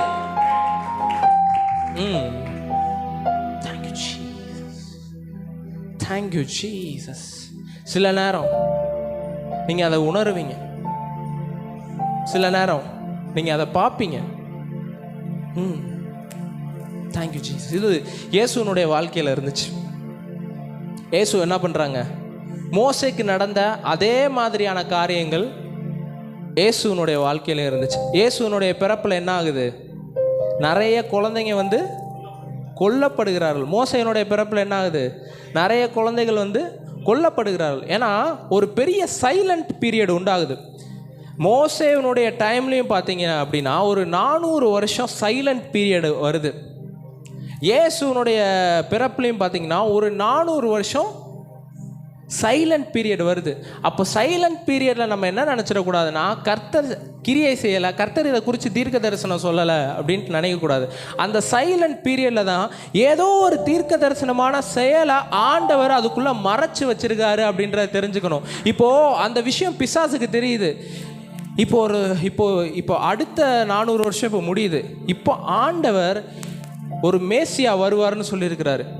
இப்போ மேசியா ஒருத்தர் எழும்பினார் அப்படின்னா இந்த மொத்த ஜனங்களையும் அவர் ரட்சிச்சிருவார் அப்படின்றது தெரியுது. தெரிஞ்சதுனால அங்கேயே என்ன பண்ண ஆரம்பிக்கிறான், அந்த குழந்தைகளை கொல்ல ஆரம்பிக்கிறான். கொலை செய்யப்படுறதை நீங்கள் பார்க்க முடியுது. அடுத்து இயேசு வளர்றாரு. அவருடைய லைஃப்லேயும் ஜனங்க இயேசுவை ரிஜெக்ட் பண்ணுறாங்க. யாரால் அதிகமாக ரிஜெக்ட் பண்ணப்படுறாரு அப்படின்னு பார்த்தீங்கன்னா, தன்னுடைய சொந்த ஜனங்களால் தான் அவர் ரிஜெக்ட் பண்ணப்படுறாரு. அவர்கள் மறுதலித்திருந்த இந்த இயேசுவை தானே. மோசேவை எப்படி மறுதளிச்சாங்களோ அதே மாதிரி இயேசுவையும் மறுதளிச்சாங்க. இயேசுவை துன்பப்படுத்தினாங்க. இயேசுவுக்கு ஒரு அவமான பேரை கொடுத்தாங்க. இயேசுவை யாரும் ஏற்றுக்கொள்ளலை. தன்னுடைய சொந்த ஜனங்களால் புறக்கணிக்கப்படுறாரு, தள்ளப்படுறாரு, துப்பப்படுறாரு, அவமானப்படுத்தப்படுறாரு, முள்மூடி அவருக்கு சூட்டப்படுது, அடிக்கிறாங்க, பொய்யான வழக்குகள் அவர் மேலே வைக்கிறாங்க. அப்போது இயேசு இதை எப்படி பார்த்துருக்கிறாரு அப்படின்னா, இயேசு இதை ஒரு தீர்க்க தரிசனமாக பார்க்கல, இதை ஒரு தீர்க்க தரிசன செயலாக பார்த்துருக்கிறாரு அப்படின்னு நான் சொல்கிறேன். அவர் தமக்கு முன் வைத்திருந்த சந்தோஷத்தின் பொருட்டு அவமானத்தை எண்ணாமல் சிலுவையை சகித்தார் அப்படின்னு இருக்கு. அப்போ என்னன்னா, இவருடைய பேரை கெடுக்கிறாங்க, இவரை துன்பப்படுத்துகிறாங்க. ஆனால் இவர் இப்போ நடக்கிற ஒரு விஷயத்தை பார்க்கல. நீ தானே என்னை துன்பப்படுத்துகிற, நீ தானே என் பேரை கெடுக்கிற. ஆனால் ஒரு நாள் ஒன்று வரும், இவர்கள் மறுதலித்த இந்த இயேசுவை தானே தேவன் எல்லா நாமத்திற்கும் மேலான நாமத்தை இவருக்கு தந்து இவரை உயர்த்தி வைத்திருப்பார். நாவுகள் யாவும் அறிக்கை செய்யும், முழங்கால் யாவும் முடங்கும், இயேசுவே ஆண்டவர் என்று சொல்லும்ன்ற ஒரு தீர்க்க தரிசன செயலை ஜீசஸ் வழியா அவர் வெளியே கொண்டு வந்தாரு பாருங்க. Thank you Jesus, thank you Jesus. உங்கள் லைஃப்பில் நடக்கக்கூடிய ஒவ்வொன்றையும் அவர் தீர்க்க தரிசனமாக மாற்ற முடியுங்க. உங்களுடைய அழுகையை கூட அவர் தீர்க்க தரிசனமாக மாற்ற முடியும். நீங்கள் இன்றைக்கி ஒரு காரியத்துக்கு அழுகிறீங்கன்னா அந்த காரியத்தை கூட அவர் தீர்க்க தரிசனமாக மாற்ற முடியும். தாவீது சொல்கிறாரு, என் தேவனே, சங்கீதம் 22 இருக்குது, என் தேவனே என் தேவனே ஏன் என்னை, இது என்னது? தாவீதினுடைய புலம்பல். தாவீது தன்னுடைய பெயினை வெளிக்காட்டுறாரு, அவருடைய வலியை அவர் தெரியப்படுத்துகிறாரு. ஆனால் தாவீதுக்கு தெரியலை, தாவீதே நீ உன்னுடைய வலியை சொல்லலை, நீ ஒரு வேதனையை சொல்லலை, அடுத்து வரக்கூடிய இயேசு எந்த வார்த்தைகளை சொல்லுவாருன்றத இப்போ நீ தீர்க்க தரிசனமாக சொல்லிக்கிட்டு இருக்க அப்படின்னு அர்த்தம். அப்போது ஆண்டவர் என்ன பண்ணிட்டாருன்னா தாவீதினுடைய புலம்பலில் கூட ஒரு தீர்க்க தரிசனத்தை வச்சுருக்க. நான் சொல்கிறேன், நீங்கள் இன்றைக்கி எந்த காரியத்துக்குள்ளே புலம்பிக்கிட்டு இருக்கிறீங்களோ அதுக்கு உள்ளேருந்து ஆண்டவர் ஒரு தீர்க்க தரிசனத்தை வெளியே எடுத்து கொண்டு வருவார் அப்படின்னு நான் சொல்கிறேன். எதுலேருந்து வேணா கொண்டு வருவாருங்க. உங்களுடைய சத்துருக்கள்கிட்ட இருந்து கொண்டு வருவார். உங்கள் சத்துருக்கள் உங்களை ரொம்ப நிந்திக்கிறாங்களா, உங்கள் சத்துருக்கள் உங்களை அவமானப்படுத்துகிறாங்களா, அவங்களே உங்களுக்கு தீர்க்க தரிசனத்தை சொல்கிறத நீங்கள் பார்க்க முடியும். பைபிளில் எப்படி இன்சிடென்ட் இருக்கு. நம்ம ஒரு வசனத்தை வாசிக்கலாம். யோவான் 11வது அதிகாரம் 47. அப்பொழுது பிரதான ஆசாரியரும் பரிசேயரும் ஆலோசனை சங்கத்தை கூடி வர செய்து, நாம் என்ன செய்கிறது? இந்த மனுஷன் அநேக அற்புதங்களை செய்கிறானே, நாம் இவனை இப்படி விட்டுவிட்டால் எல்லாரும் இவனை விசுவாசிப்பார்கள். அப்பொழுது ரோமர் வந்து நம்முடைய ஸ்தானத்தையும் ஜனத்தையும் அழித்து போடுவார்களே என்றார்கள். இப்போ இயேசுக்கு அகேன்ஸ்டா பிளாட்டிங் பண்ண ஆரம்பிச்சிட்டாங்க. என்ன, ஒரு சதி திட்டத்தை பண்ண ஆரம்பிச்சிட்டாங்க. என்ன பண்ணுறாங்க அப்படின்னா, இப்படியே விட்டோம் அப்படின்னா இவர் என்ன பண்ணுவார், எல்லா ஜனங்களையும் தன்னிடமா இழுத்து கொள்ள ஆரம்பிப்பார் அப்படின்னு சொல்லிட்டு இப்போ சத்துருக்கள் ஒரு செயலை செய்ய ஆரம்பிக்கிறாங்க. அடுத்த வசனத்தை வாசிங்க. அப்பொழுது அவர்களில் ஒருவனும் அந்த வருஷத்து பிரதான ஆசாரியனுமாகிய காய்பா என்பவன் அவர்களை நோக்கி, உங்களுக்கு ஒன்றும் தெரியாது. அந்த வருஷத்தினுடைய பிரதான ஆசாரியன், அங்கே இருக்கிற மெயின் பார்ட்டியே யார் அப்படின்னா அங்கே இருக்கிற பிரதான ஆசாரியன் தான். எல்லா ஆசாரியனுக்கு நடுவுலையும் கனம் பொருந்தியவர் யாராக இருப்பார்? பிரதான ஆசாரியர். அவர் தான் ஹை ப்ரீஸ்ட். இப்போ இந்த ஹை ப்ரீஸ்ட் இருக்கிறதுலே ஒரு அதிக போஸ்டிங் இருக்கிற ஹை ப்ரீஸ்ட்டு இப்போ ஜீசஸுக்கு அகேன்ஸ்டா, இயேசுக்கு அகேன்ஸ்டா நிற்கிறாரு. இப்போ அதை எப்படி ஆண்டவர் ஒரு தீர்க்க தரிசனமா மாத்துறாருன்னு பாருங்க. அடுத்த வசனத்தை வாசிங்க. ஜனங்கள் எல்லாரும் கெட்டு போகாதபடிக்கு ஒரே மனுஷன் ஜனங்களுக்காக மரிப்பது நமக்கு நலமாயிருக்கும் என்று நீங்கள் சிந்தியாமல் இருக்கிறீர்கள். வெயிட், ஜனங்க எல்லாருக்காகவும் ஒரே மனுஷன் மரிப்பது என்னவா இருக்கும்? நலமா இருக்கும். இது யாரை பத்தின தீர்க்க தரிசனங்க? உங்க எல்லாருக்காகவும் ஒரே மனிதன் மரித்தார். அநேக ஆட்டுக்குட்டிகள் அடிக்கப்படல, ஒரே ஆட்டுக்குட்டி, இதோ இந்த உலகத்தின் பாவத்தை சுமந்து தீர்க்கிற தேவ ஆட்டுக்குட்டி, அவர் அடிக்க போறாரு. இப்போ இதை ஒரு தீர்க்க தரிசனமா அந்த வருஷத்து பிரதான ஆசாரியர் இயேசுவை கொல்லணும்னு நினைக்கிறவன், இயேசுவை அவமானப்படுத்தணும்னு நினைக்கிறவன், இயேசுனுடைய பேரையும் அவருடைய புகழையும் அந்த இடத்துல இருந்து ரிமூவ் பண்ணணும்னு நினைக்கிறவன், அவனுக்கே தெரியாம ஒரு தீர்க்க தரிசனத்தை சொல்லிட்டு இருக்கான். அடுத்த வசனத்தை வாசிங்க. அவன் சுயமாய் சொல்லாமல் அந்த வருஷத்து பிரதான ஆசாரியனானபடியினாலே இயேசு யூத ஜனங்களுக்காக மரிக்க போகிறார் என்றும், அந்த ஜனங்களுக்காக மாத்திரமல்ல சிதறி இருக்கிற தேவனுடைய பிள்ளைகளை ஒன்றாக சேர்க்கிறதற்காகவும் மரிக்க போகிறார் என்றும் தீர்க்க தரிசனமாய் சொன்னான். இயேசுவை பற்றி அவன் தீர்க்க தரிசனம் சொல்ல ஆரம்பிச்சிட்டான். சத்துரு என்ன பண்ணுறான் அப்படின்னா, உங்களுக்கே நீங்கள் நினைக்கிறீங்க உங்களுக்கு அகேன்ஸ்டாக நிற்கிறான்னு, கிடையாது. உங்களுக்காக அவன் ஒரு தீர்க்க தரிசனத்தை ரெடி பண்ணிக்கிட்டு இருக்கான் அப்படின்னு அர்த்தம். நிறைய பேர் சொல்லுவாங்க, பிரதர் எனக்கு சத்துருவே வேண்டாம் பிரதர், இந்த சத்துருவனுடைய போராட்டத்திலேருந்து ஆண்டவர் என்னை விடுதலையாக்கணும் பிரதர். சத்துருக்கள் நல்லது. பக்கத்தில் பார்த்து சொல்லுங்கள், சத்துருக்கள் நல்லது. ஏன் நல்லதுன்னு நான் சொல்கிறேன் தெரியுமா? உங்கள் சத்துருக்களை வச்சு தான் ஆண்டவர் உங்களை உயர்த்துவார். அவன் உங்களை கொல்லணும் அப்படின்னு ஒரு ரூட்டு போட்டு தருவான் பாருங்க, அந்த ரூட்டை ஆண்டவர் உங்களை ஆசீர்வதிக்கிறதுக்கு பயன்படுத்துவார். இப்போ இயேசு இவங்களை பொறுத்த வரைக்கும் இந்த பிரதான ஆசாரியன் பேசுகிறது இன்னதுன்னு தெரியாமல் இயேசுவை பற்றின தீர்க்க தரிசனத்தை சொல்லிக்கிட்டு இருக்கான். அப்போ உங்களுடைய சத்துரு உங்களுக்கு அகெயின்ஸ்டாக உட்காந்து இவன் இதில் வரமாட்டான், இவனால் இது முடியாது, ஏன் உங்களுடைய குடும்பத்தில் இருக்கிற யாரோ ஒருத்தர் கூட உங்களை பற்றி அப்படிப்பட்ட நம்பிக்கையை வச்சுக்கிட்டு இருந்தாங்க அப்படின்னா அவங்களே உங்களுக்கான தீர்க்க தரிசனத்தை சொல்லிக்கிட்டு இருக்கிறாங்க. நீங்கள் அதில் தான் வரப்போகிறீங்க அப்படின்னு சொல்லிட்டு, நீங்கள் அதில் தான் ஆண்டவர் உங்களை உயர்த்த போகிறாரு அப்படின்றத அவங்க தீர்க்க தரிசனமாக சொல்லிக்கிட்டு இருக்காங்க. Thank you Jesus, thank you Jesus. சத்துருக்களுடைய செயலை கூட ஆண்டவர் மாற்றுவார். மனுஷனுடைய மிஸ்டேக்கை கூட அவர் என்னவா மாற்றுவார்? தீர்க்க தரிசனமாக மாற்றுவார். ஆபிரகாமுடைய மிஸ்டேக் தான் இஸ்மவேல். இப்போ இஸ்மவேலர்களை பயன்படுத்தி இப்போ யோசேப்பை வந்து குழியில் போடுறாங்கல்ல, குழியில் போட்டு வெளியே எடுத்ததுக்கப்புறம் இவங்க இஸ்மவேலர்கள்கிட்ட விற்கப்பட்டு போய் எகிப்துக்கு போகிறான் யோசேப்பு. இஸ்மவேல் யார் அப்படின்னா ஆபிரகாமுடைய மிஸ்டேக்கு. அவனுடைய மிஸ்டேக்கை ஆண்டவர் இப்போ என்ன பண்ணிட்டார் அப்படின்னா அவனுடைய தவறை வச்சு அவனை ஆசீர்வதிச்சிட்டாரு. புரியலை உங்களுக்கு சரியா? நீங்கள் பாஸ்ட்டில் ஏதாவது ஒரு மிஸ்டேக் பண்ணி இதனால தான் பிரதர் என்னோட லைஃப் இந்த நிலைமையில் இருக்குது அப்படின்னு நீங்கள் யோசிச்சுட்டு இருக்கிறீங்களா? இந்த ஒரு காரியத்தை நான் பண்ணாமல் இருந்திருந்தா ரொம்ப நல்லா இருந்திருக்கும் அப்படின்னு யோசிக்கிறீங்களா? நான் பண்ண மிஸ்டேக்கில் இதுதான் பிரதர் ஒஸ்ட்டு மிஸ்டேக்கு, இந்த மிஸ்டேக்கை நான் பண்ணியிருக்கக்கூடாது அப்படின்னு நினைக்கிறீங்களா?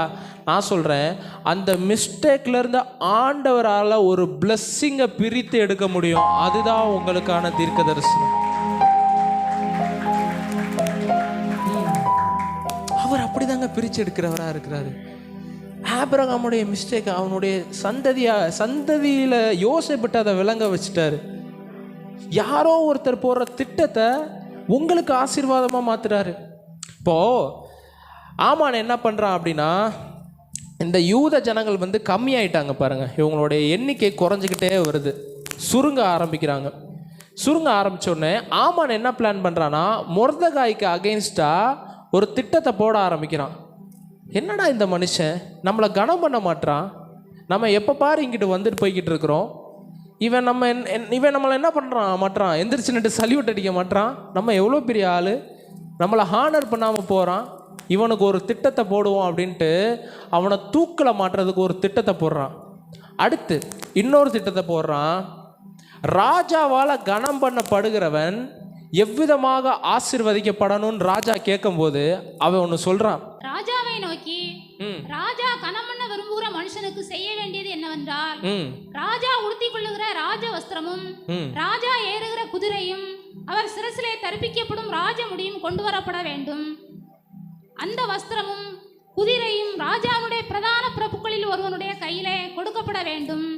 ராஜா கனம் பண்ண விரும்புகிற மனுஷனை அலங்கரித்த பின் அவனை குதிரையின் மேல் ஏற்றி நகர வீதியில் உலாவும்படி செய்து ராஜா கனம் பண்ண விரும்புகிற மனுஷனுக்கு இப்படியே செய்யப்படும் என்று அவனுக்கு முன்பாக கூறப்பட வேண்டும் என்றார்.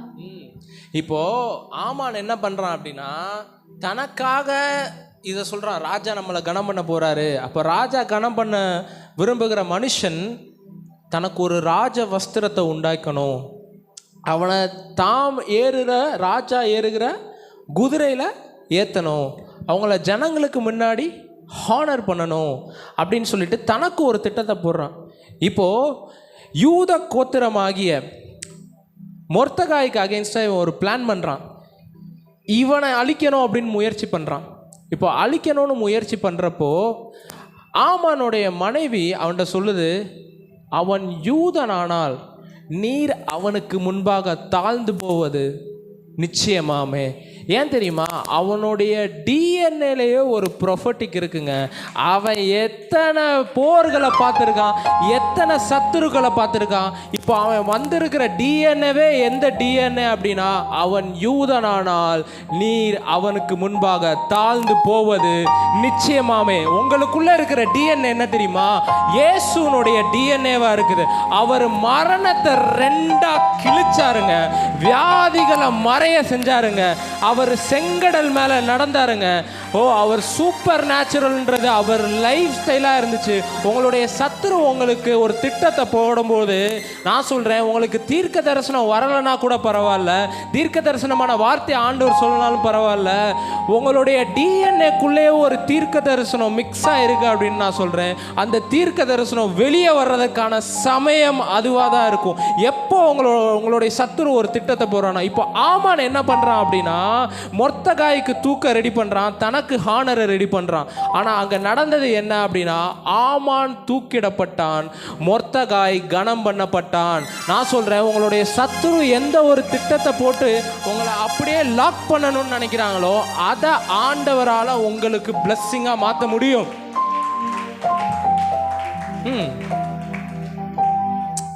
ஆண்டவர் அதுக்குள்ள இருந்து தான் தீர்க்க தரிசனத்தை எடுப்பாரு. ஏசப்பா எனக்கு தீர்க்க தரிசனம் சொல்லுங்க. எல்லா நேரமும் தீர்க்க தரிசனத்தை யோசிக்காதீங்க. அந்த நேரத்தில் என்ன பண்ணணுன்றதை நான் உங்களுக்கு சொல்றேன். நம்ம ஒரு வசனத்தை வாசிக்கலாம். ஆதியாகமம் 50:20 வாசி. நீங்கள் எனக்கு தீமை செய்ய நினைத்தீர்கள், தேவனோ இப்பொழுது நடந்து வருகிறபடியே வெகு ஜனங்களை உயிரோடே காக்கும்படிக்கு அதை நன்மையாக முடிய பண்ணினார். எஸ், இப்போ யோசேப்புக்கு இவங்க என்ன பிளான் பண்ணி வச்சிருந்தாங்க? தீமை செய்யணும்னு பிளான் பண்ணியிருக்கிறாங்க. ஆனால் யோசேப்பு அதை எப்படி விளக்குறாருன்றதை நீங்கள் பார்த்தீங்களா? என்ன சொல்கிறாரு பாருங்க, நீங்கள் எனக்கு தீமை செய்தீர்கள் இல்லை, செய்ய எப்படி நினைத்தார்கள்? தீமை செய்தார்களா நினைத்தார்களா? அப்போ இங்கே நினைத்தார்கள்னு போட்டிருக்கு. செய்தார்கள் தானே ஆக்சுவலாக இங்கே யோசேப்பு சொல்லியிருக்கணும். நினைத்தார்கள் அப்படின்னு போட்டிருக்கு. யோசேப்பு என்ன பண்ணுறாங்க?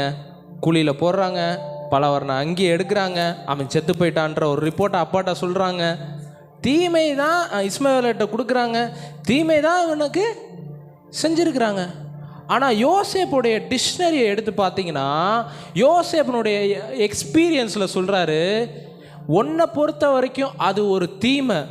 ஆனால் ஏன் டிக்ஷனரியை எடுத்து பார்த்த அப்படின்னா, நீங்கள் எனக்கு தீமை செய்ய நீ நினச்சடா, நீ நினச்சாலே கர்த்தர் என்ன ஆசீர்வதிப்பார்.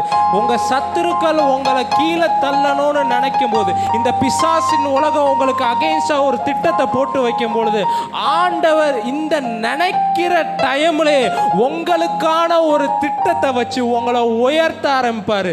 அவங்க நினைச்சாலே உங்களை ஆசீர்வதிப்பார். உங்களை யாராவது அவமானப்படுத்தினா உங்களை ஆசீர்வதிப்பார்.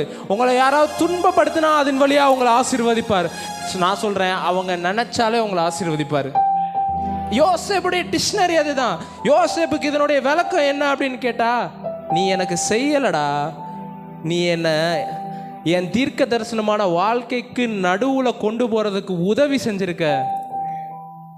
நீ என்ன அப்போ குழியில் போடலை அப்படின்னா நான் எகிப்துக்கு வந்திருக்க மாட்டேன், நான் அதுக்குள்ளே தான் இருந்திருப்பேன். நீ எனக்கு தீமை செய்ய. அவர் சத்துருவுக்கு நடுவில் பந்தியை ஆயத்தப்படுத்துகிறவருங்க. அவர் எதில் ஸ்பெஷலிஸ்ட்னா, சத்துரு இருக்கிற இடத்துல தான் உங்களை உயர்த்துறதுல அவர் ஸ்பெஷலிஸ்ட். நீர் என்னுடைய சத்துருக்களுக்கு முன்பாக ஒரு பந்தியை ஆயத்தப்படுத்தி.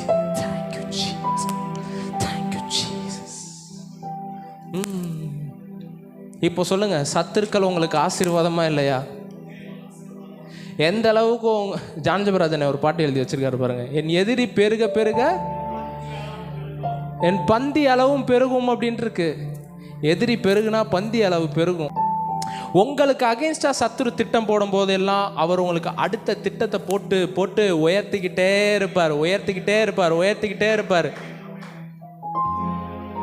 ஆண்டவர் அப்படிதாங்க உயர்த்துவார். உங்களுடைய சத்துரு எந்த அளவுக்கு பெருகிறாங்களோ அந்த அளவுக்கு உங்களுடைய பிளஸ்ஸிங்கோடைய சைஸ் பெருக ஆரம்பிக்கிறத நீங்க பார்ப்பீங்க. ஈசாக்கனுடைய லைஃப்ல சத்துருக்கள் பெருகிறாங்க. சத்துருக்கள் பெருக பெருக பெருக ஈசாக்கு ஆசீர்வதிக்கப்படுறதை நீங்கள் பார்க்க முடியும். இப்போ கடைசியாக அவனுக்கு சத்ருவா யார் மாறுறா அப்படின்னா அங்கே இருக்கிற ராஜாவே மாறிடுறான். நீ எங்களை பார்க்கிலும் பலத்தவனானாய், எங்களை விட்டு போய்விடுன்னு சொல்லிட்டு அங்கே அந்த நாட்டில் இருக்கிற கிங்கே சொல்கிறாரு. ஈசாக்குனுடைய லைஃப் எப்படி இருந்துச்சு அப்படின்னு பார்த்தீங்கன்னா, ஈசாக்கு இந்த அபிமலைக் கிட்ட போயிட்டு ஏதாவது ஒரு தயவு கிடைக்குமா அப்படின்ட்டு எதிர்பார்த்துக்கிட்டு இருந்தார். ஏதாவது ஒரு தயவை நமக்கு செஞ்சிட மாட்டாங்களா, ஏதாவது ஒரு நல்லதை நமக்கு பண்ணிட மாட்டாங்களா, தயவை தேடிக்கிட்டு இருந்த ஒரு மனுஷனாக இருந்த ஈசாக்க ஆண்டவர் எந்த அளவுக்கு ஆசீர்வதிச்சார்னா, இப்போ அந்த ராஜா ஈசாக்க பார்த்து தயவு கேட்குற லெவலுக்கு ஆசீர்வதிச்சிட்டாரு. அதுதான் அவரை உயர்த்துறதற்கான ஸ்டாண்டர்டுங்க. அவர் தான் உங்களை உயர்த்துறதுக்கான லெவலுங்க. நீ எங்களை பார்க்கிலும் ஒரு ராஜாட்ட எவ்வளோ வெல்த் இருக்கும் அப்படின்றத நீங்கள் யோசிக்கணும். ஒரு ராஜாட்ட எவ்வளோ செழிப்பு இருக்கும். ஒரு ராஜாவே நீ என்னை பார்க்கிலும், இது சாதாரணமான வார்த்தைன்னு நினைக்கிறீங்களா? It's a prophetic word. Thank you Jesus, thank you Jesus. So இப்போ நம்ம என்ன பார்க்க போகிறோம் அப்படின்னா, இந்த மாதிரியான எதிர்மறையான சூழ்நிலை இருக்கும்போது, லைஃப்பில் எதுவுமே ஒர்க் ஆகாமல் இருக்கும்போது, எந்த ஒரு தீர்க்க தரிசனமும் வராத போது, ஆண்டவருடைய சத்தம் இந்த காரியத்தை குறித்து உண்டாகாமல் இருக்கும்போது நீங்கள் என்ன பண்ணணும் அப்படின்னு நான் சொல்லித்தரேன். இது அடுத்த ஒரு 15-20 நிமிஷம் இதை கவனமாக கேட்டுக்கோங்க. இது ஒரு முக்கியமான விஷயமா இருக்குது. இதை நீங்கள் கேட்டுக்கிட்டீங்க அப்படின்னா உங்கள் லைஃப்பில் அடுத்த டோரை ஓப்பன் பண்ணுறதற்கு, எல்லா தீர்க்க தரிசனத்திற்கும் அதை திறக்கிறதற்கு ஒரு சாவி இருக்கும். நான் இப்போ என்ன சொல்லித்தரேன், நான் இந்த தீர்க்க தரிசனமான வாழ்க்கைக்குள்ளே போகிறதற்கான ஒரு சாவியை உங்களுக்கு சொல்லித்தரேன். பிரசங்கி 9ஆம் அதிகாரம் 10வது வசனம் என்ன சொல்லுதுன்னு பாருங்க. செய்யும்படி உன் கைக்கு நேரிடுகிறது எதுவோ. உங்கள் லைஃப்பில் எதுவுமே ஒர்க் ஆகாத நேரம் என்ன பண்ணணும்? நிறைய பேர் என்கிட்ட கால் பண்ணி கேட்பாங்க, பிரதர் இந்த பிஸ்னஸை ஆரம்பிக்கிறது கர்த்தருடைய சித்தமா? இந்த பிஸ்னஸ் அவர் ஆசீர்வதிப்பாரா? இதுக்கு ஒரு தீர்க்க தரிசனமான வார்த்தையை ஆண்டவர்கிட்ட கேட்டு எனக்கு சொல்லுங்க பிரதர் அப்படின்ட்டுவாங்க. நிறைய பேருக்கு என்னன்னா, எல்லாத்தையும் ஆண்டவர் சொல்லணும் பாருங்களேன். இவங்க விசுவாசத்தை இவங்க பயன்படுத்த மாட்டாங்களாம். இவங்க தரிசித்து தான் நடப்பாங்க, தரிசித்து நடக்கிறவங்க. ஆனால் வேதம் சொல்லுது, நாம் தரிசித்து நடவாமல் விசுவாசித்து நடக்கிறோம். ஆண்டவருக்கு யாரை பிடிக்கும் அப்படின்னா, விஷனை பார்த்துக்கிட்டு ஓடிக்கிட்டே இருக்கிறவனை கிடையாது, அவர் மேலே விசுவாசம் இருக்கிறவனை தான் அவருக்கு பிடிக்கும். ஏன்னா தோமாவை பார்த்து சொல்கிறாரு, தோமா நீ இப்போ கண்டு விசுவாசிக்கிற, என்னை காணாமல் விசுவாசிக்கிறவர்கள் பாக்கியவான்களாக இருப்பார்கள் அப்படின்றாரு. என்னன்னா அது ஒரு ஃபெய்த்தை அவங்ககிட்ட காட்டுது. இந்த மாதிரியான சூழ்நிலையில் நீங்கள் ஃபெய்த் ஆக்ட் பண்ணணும், விசுவாச செயல்கள் பண்ணணும். பக்கத்தில் இருக்கிறவங்கள பார்த்து சொல்லுங்கள், விசுவாச செயல்கள் செய்யுங்க.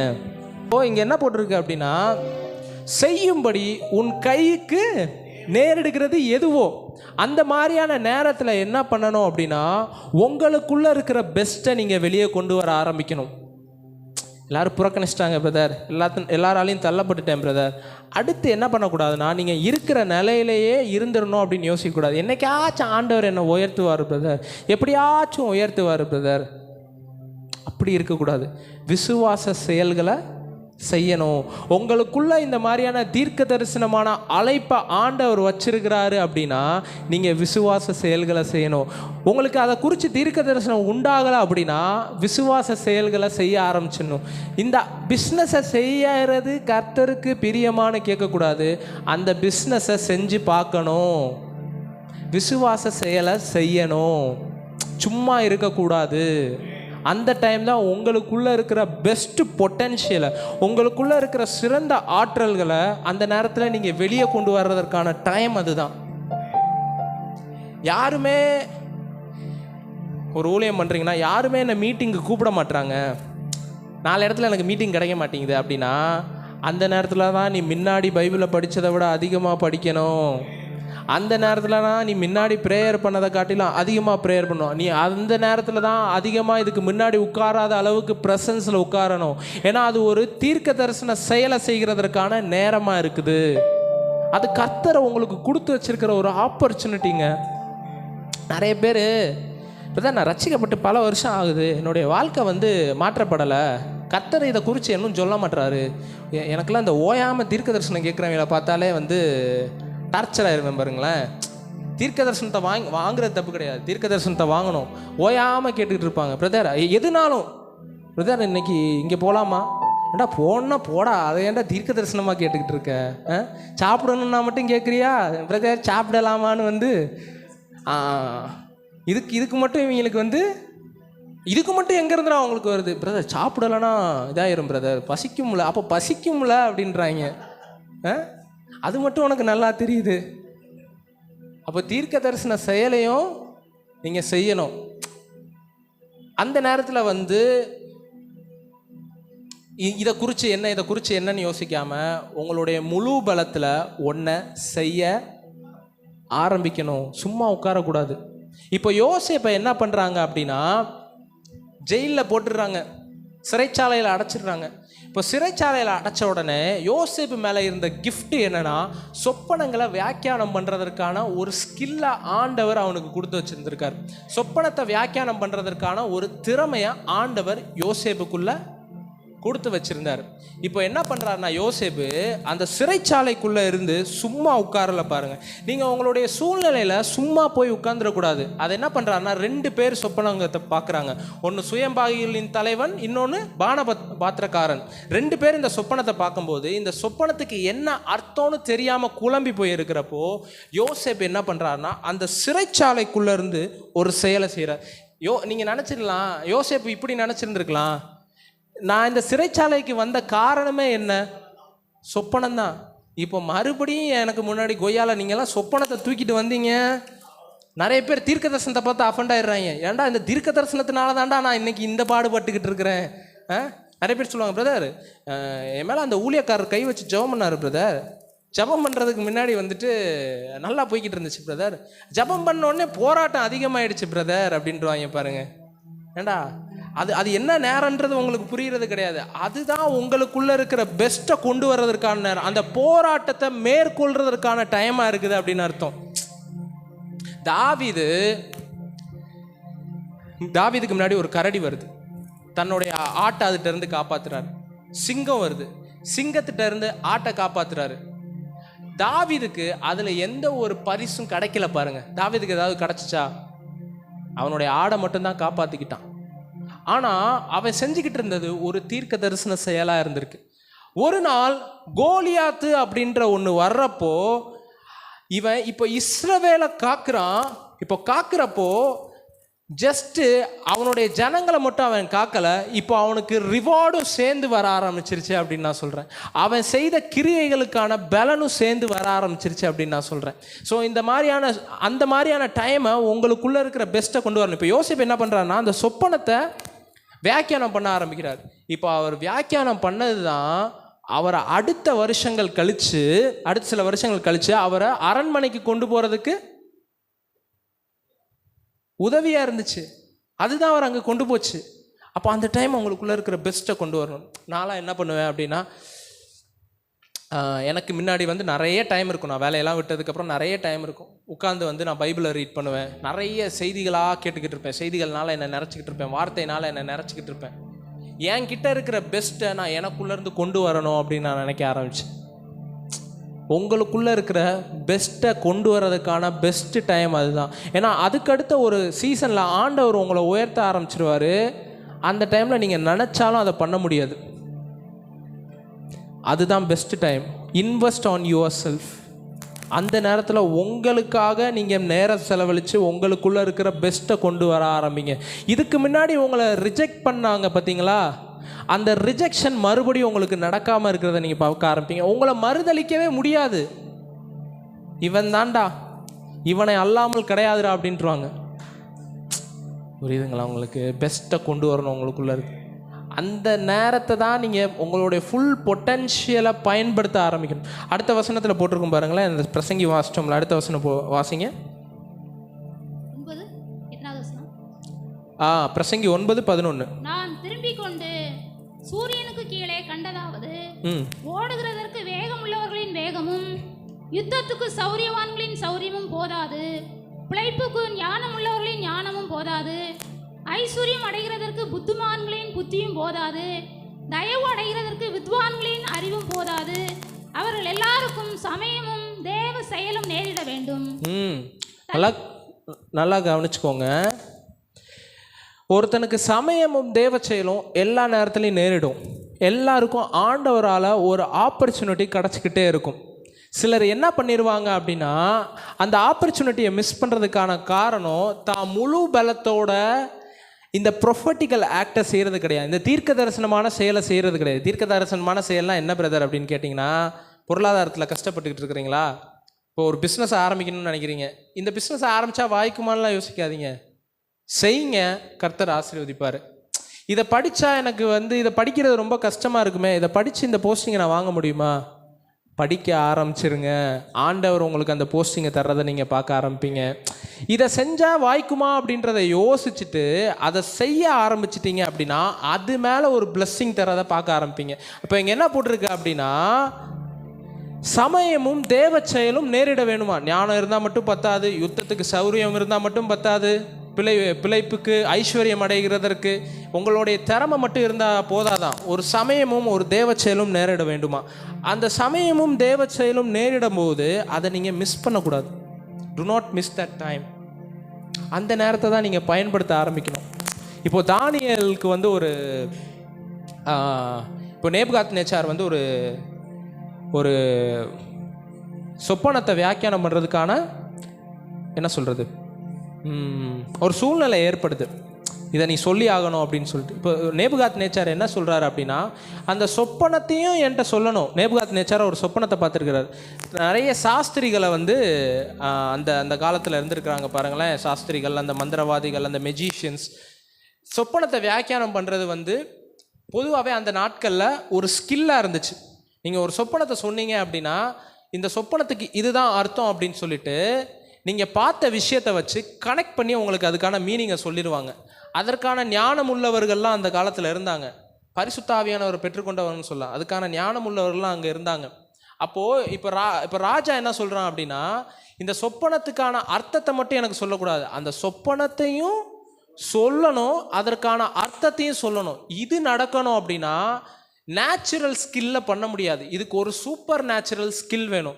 இப்போ தானியேலுக்கு அப்பேற்பட்ட வாய்ப்பு கிடைக்குது. தானியேல் அதை பயன்படுத்த ஆரம்பிக்கிறாரு. தானியேல் என்ன பண்ணுறாரு அப்படின்னா, ராஜாட்ட போய் எனக்காக பேசுங்க. இப்போ தானியேலுக்கு தயவு கிடைக்க பண்ணினார் அப்படின்னு இருக்கு. பிரதானிகளின் கண்களில் தயவு கிடைக்க. இப்போ தானியேல் சும்மா இல்லை, சரிப்பா இப்படி ஒன்று சொல்லிட்டாங்க. இப்போ சும்மானா அங்கே சும்மாவும் இருக்க முடியாது பாருங்க. இந்த ஞானவான்கள், இந்த அறிவு இருக்கிறவங்க, வியாக்கியானம் பண்ணுறவங்க, இவங்க எல்லாரையும் கொன்றுங்கன்னு ராஜா ஒரு சட்டத்தை போட்டார். இந்த சொப்பனத்தையும் சொல்லணும், அர்த்தத்தையும் சொல்லணும். சொல்லலைன்னா என்ன ஆகும்? 50 பேரையும் கதம் ஒரு பயங்கரமான பெர்சிக்யூஷன் நடக்குது. அப்போ தானியேல் என்ன பண்ணுறாருன்னா, அந்த ப்ரொஃபட்டிக்கல் டைமை பயன்படுத்த ஆரம்பிக்கிறாரு. அந்த மாதிரியான நேரங்கள் உங்களுக்கு வரும், அந்த மாதிரியான சமயங்கள் உங்களுக்கு வரும், அதை பயன்படுத்த ஆரம்பிக்கணும். இப்போ தாவீது கோலியாத்துக்கு முன்னாடி நிற்கும் போது அது ஆண்டவர் உண்டாக்கின சமயமும் தேவ செயலுமா இருந்துச்சு. அவர் என்ன பண்ணுறாருன்னா, தன்னுடைய டைமில் ஃபுல்லாக ஒரு ஒர்க் பண்ணிக்கிட்டே இருக்கிறாரு, தன்னை மேம்படுத்திக்கிட்டே இருக்கிறாரு. கரடியை கொள்றாரு, சிங்கத்தை கொள்றாரு, தன்கிட்ட இருக்கிற எல்லா விஷயத்துலையும் ஒரு பெஸ்ட்டை கொடுக்கணும் அப்படின்னு நினைக்கிறாரு. எப்போவுமே ஒரு விஷயத்தில் உங்கள்கிட்ட இருக்கிற பெஸ்ட்டை வெளியே கொண்டு வரணும் அப்படின்றத நினச்சிக்கிட்டே இருங்க. உங்கள்கிட்ட இருக்கிற ஒவ்வொரு நாளும் உங்கள்கிட்ட இருக்கிற உள்ளான மனுஷன் அப்டேட் ஆகிக்கிட்டே இருக்கணும், பெஸ்ட்டை கொடுத்துக்கிட்டே இருக்கணும், பெஸ்ட்டை சிறந்ததை கொடுக்கணும். சிறந்ததுன்னா நான் காணிக்க கொடுக்குறத மட்டும் சொல்லலை. நான் எதை சொல்கிறேன் அப்படின்னா, உங்கள்கிட்ட இருக்கிற ஆற்றலை நான் சொல்கிறேன், உங்களுக்கு ஆண்டவர் கொடுத்து வச்சிருக்கிற கிஃப்டை நான் சொல்கிறேன். அதை பெஸ்ட்டாக வெளியே கொண்டு வாங்க. அப்போது ஒரு டைம் என்ன ஆகும் அப்படின்னா, இந்த சமயம் நேரிடும்போது உங்களுக்குள்ளே இருக்கிற இந்த தீர்க்க தரிசனமான செயல் அங்கே நடக்கும்போது ஒரு உயர்வு நடக்கிறத நீங்கள் பார்க்க ஆரம்பிப்பீங்க.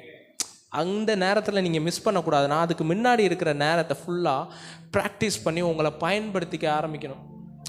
இப்போ நான் பிரசங்கம் பண்ணுறேன் அப்படின்னா, என்னோடய பிரசங்கத்தை நான் என்ன பண்ணுவேன்னா, என் வீட்டில் நான் பிரசங்கத்தை பண்ணி என் பிரசங்கத்தை நான் மறுபடியும் கேட்பேன். எனக்கு அதை ஆமேன்னு சொல்லவே தோணலை, எனக்கு அந்த பிரசங்கம் ஆசீர்வாதமாக இல்லை அப்படின்னா, என்கிட்ட இருக்கிற இதை விட ஒரு பெஸ்ட்டான வெர்ஷனை நான் கொண்டு வரணும் அப்படின்ட்டு யோசிப்பேன்.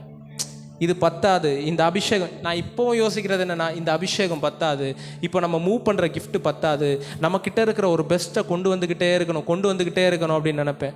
அப்போது உங்களுக்குள்ளே இருக்கிற, நீங்கள் ஒரு பிஸ்னஸ் பண்ணாலும் சரி, நிறைய பேர் வந்து இந்த ஒரு பொட்டி கடையை போட்டு என்ன பண்ணுவாங்க, பல வருஷம் ஓட்டிக்கிட்டு இருப்பாங்க. பொட்டி கடை போட்டிருந்தீங்க அப்படின்னா சில மாதங்களில் அது சூப்பர் மார்க்கெட்டாக மாறணும். அப்படி மாறுறதற்கான ஞானத்தை ஆண்டவர் உங்களுக்கு கொடுத்துருக்கிறாரு. அந்த சமயமும் தேவ செயல் நேரிடும் போது அதை நீங்கள் யூஸ் பண்ணிக்க ஆரம்பிக்கணும். பிரதர், இந்த இந்த இந்த பொட்டி கடையை குறித்து ஆண்டவர் என்ன தீர்க்க தரிசனம் வச்சிருக்கிறாரு பிரதர்? இந்த கேள்வியை கேட்கக்கூடாது. அந்த பொட்டி கடையை எப்படி இன்னும் அதிகமான இடத்துக்கு கொண்டு போகிறது அப்படின்றத அந்த நேரத்தில் தான் நீங்கள் யோசிக்கணும். புரியுதா உங்களுக்கு? கர்த்தர் ஆசீர்வதிச்சா நான் அதை செய்வேன் பிரதர். கர்த்தர் என்னை ஆசீர்வதிச்சார்னா நான் ஊழியத்துக்கு கொடுப்பேன் பிரதர். கர்த்தர் என்னை ஆசீர்வதிச்சார்னா நான் ஒரு பிஸ்னஸ் ஆரம்பிக்கலான் இருக்கேன் பிரதர். கர்த்தர் ஆசீர்வதிச்சார்னா நான் மினிஸ்ட்ரியில் பயங்கரமாக போவேன் பிரதர். நீங்கள் ஆரம்பித்தா கர்த்தர் ஆசீர்வதிப்பார்.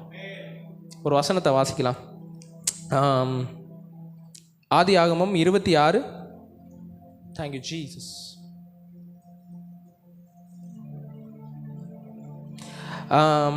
12. ஈசாக்கு அந்த தேசத்தில் விதை விதைத்தான். கர்த்தர் அவனை ஆசீர்வதித்ததினால் அந்த வருஷத்தில் 100 மடங்கு பலன் அடைந்தான். கர்த்தர் அவனை ஆசீர்வதித்ததினால் ஈசாக்கு அந்த தேசத்தில் விதை விதைத்தான். அப்படியா இருக்கு? வசனம் எப்படி இருக்கு? நான் வாசிக்கிறேன். கர்த்தர் அவனை ஆசீர்வதித்ததினால் ஈசாக்கு அந்த தேசத்தில் விதை விதைத்தான்னு இருக்கா?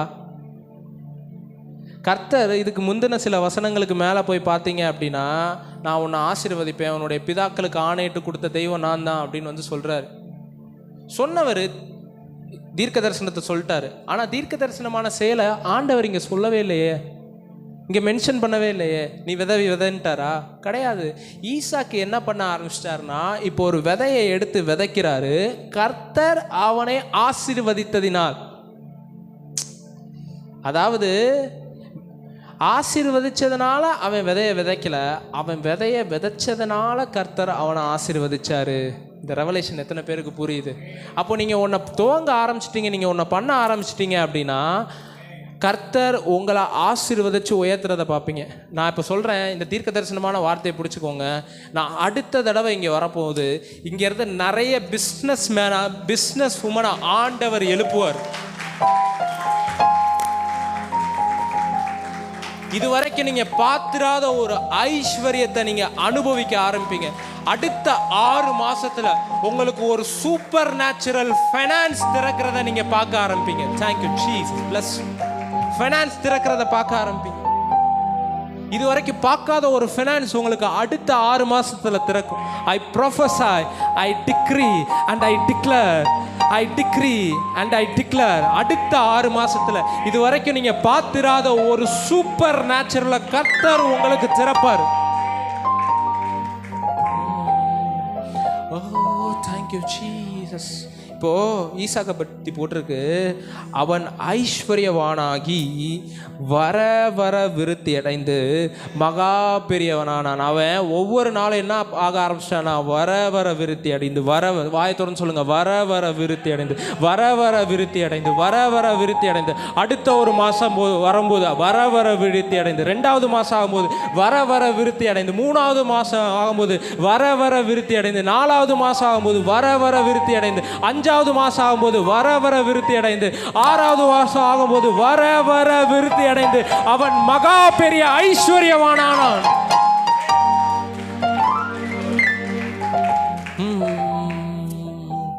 Thank you Jesus.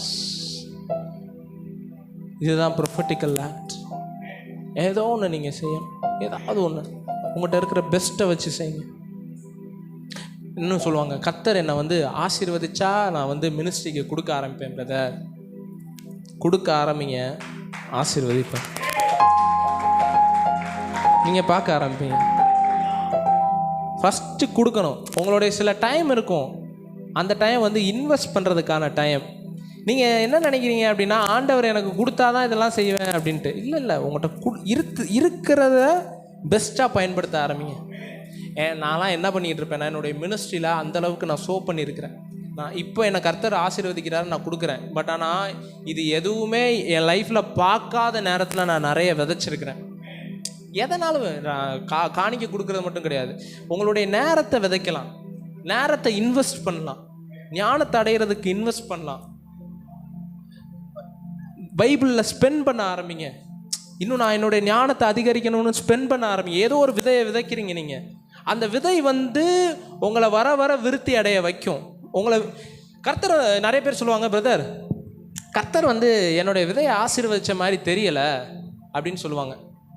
நான் சில விதைகளை விதைச்சிருக்கிறேன், அதுக்கான ஹார்வெஸ்ட் இன்னும் எனக்கு, அதுக்கான அறுவடை இன்னும் எனக்கு வந்த மாதிரி தெரியலை அப்படின்னு சொல்லுவாங்க. நான் அவங்கள்ட்ட என்ன சொல்வேன்னா, நீங்கள் என்ன பண்ணுறீங்கன்னு கேட்பேன். நான் தான் ஒன்றுமே பண்ணலையே.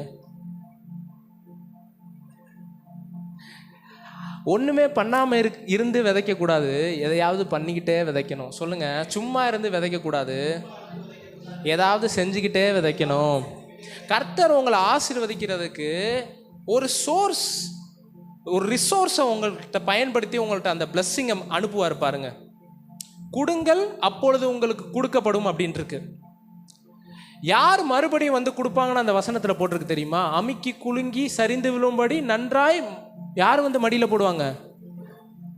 மனுஷர்கள் உங்கள் மடியிலே போடுவார்கள் அப்படின்ட்டு இருக்கு. அப்போ யார் நீங்கள் கொடுக்கறது? ஆண்டவர் கொடுக்குறீங்க. ஆண்டவர் ஒரு மனுஷன்ற சோர்ஸை பயன்படுத்தி உங்களுக்கு மறுபடியும் அனுப்புகிறாரு பாருங்க. அப்போ நீங்கள் கொடுக்கும் பொழுது ஒரு பிஸ்னஸை ஆண்டவர் பயன்படுத்தி உங்களுடைய பிஸ்னஸில் ஒரு இன்க்ரீஸை தர்றதை நீங்கள் பார்க்க முடியும். உங்களுக்கான ஒரு சில சேனல்ஸை நீங்கள் ஓப்பன் பண்ணி வச்சுக்கணும். வாய்க்காலை வெட்ட ஆரம்பிக்கணும். வெட்ட ஆரம்பிச்சிங்க அப்படின்னா உங்களுக்கு அந்த ப்ரொஃபட்டிக்கலாக நீங்கள் இந்த ஆக்டை செய்யும்போது, இந்த தீர்க்க தரிசன செயலை செய்யும்போது அதில் பிளஸ்ஸிங் வர்றதை நீங்கள் பார்க்க ஆரம்பிக்க முடியும். உங்களுக்கான தீர்க்க தரிசனத்தை சொல்லிட்டு போயிடலாம். ஆண்டவர் எப்படி பிளஸ் பண்ணுறாரு, உங்கள் மேலே இருக்கிற தீர்க்க தரிசன அழைப்பை நான் சொல்லிட்டு போயிடலாம். நான் இப்போ பேசிக்கிட்டு இருக்கிற முக்கியமான விஷயங்கள் என்னென்னா, இதெல்லாம் நீங்கள் செய்யும்போது அது ஆக்டிவேட் ஆகிறத நீங்கள் பார்க்க ஆரம்பிப்பீங்க. அது வேகத்தில் நடக்கும். இத்தனை நாள் நான் செய்யலையே பிரதர், இப்போ செஞ்சால் அது நடக்குமா அப்படின்னு கேட்டிங்கன்னா, இதுக்கு முன்னாடி நடந்ததை விட வேகமாக நடக்கும் அப்படின்னு நான் சொல்கிறேன். ஆண்டவர் எனக்கு ஒரு ரெவலேஷனை கொடுத்தாரு. என்ன ரெவலேஷன் கொடுத்தாருன்னா, முந்தினோர் அநேகர் பிந்தினோராயும் பிந்தினோர் அநேகர் முந்தினோராயும். இந்த வசனத்தை நான் மெடிடேட் பண்ணேன். இப்படி உன்னோட மினிஸ்ட்ரி இருக்கும் அப்படின்னு சொன்னார். இப்படி உன்னோட லைஃப் இருக்கும் அப்படின்ட்டார்.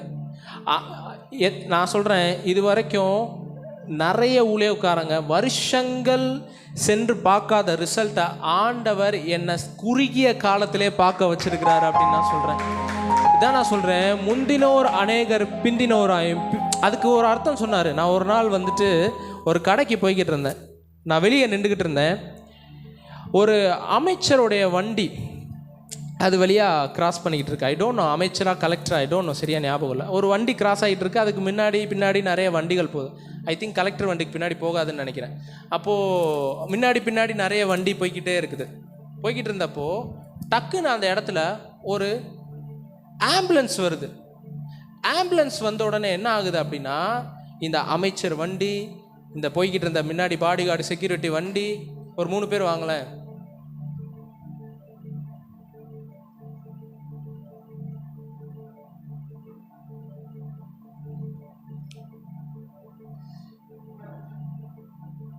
நாலு பேரா வந்துட்டிங்களா? சரி, ஓகே. அப்போது இப்படி ஒரு 3 வண்டி போகுதுன்னு வச்சுக்கோங்களேன். இப்போ ஆண்டவர் சொன்னார், உனக்கு முன்னாடி எத்தனை பேர் போனாலும் உன் மேலே இந்த அனாயிண்டிங் வரும்போது, இப்போ ஆம்புலன்ஸ் பின்னாடி போகுது. ஆம்புலன்ஸ் பின்னாடி வந்த உடனே என்ன ஆகுதுன்னா, இந்த அமைச்சரோடைய வண்டி, அவங்களுடைய செக்யூரிட்டியோடைய வண்டி எல்லாம் ஒரு சைடு ஒதுங்கிருச்சு. ஒதுங்கிட்டு இந்த ஆம்புலன்ஸு முன்னாடி போக ஆரம்பிச்சிருச்சு. அதுக்கு அர்த்தம் என்ன தெரியுமா?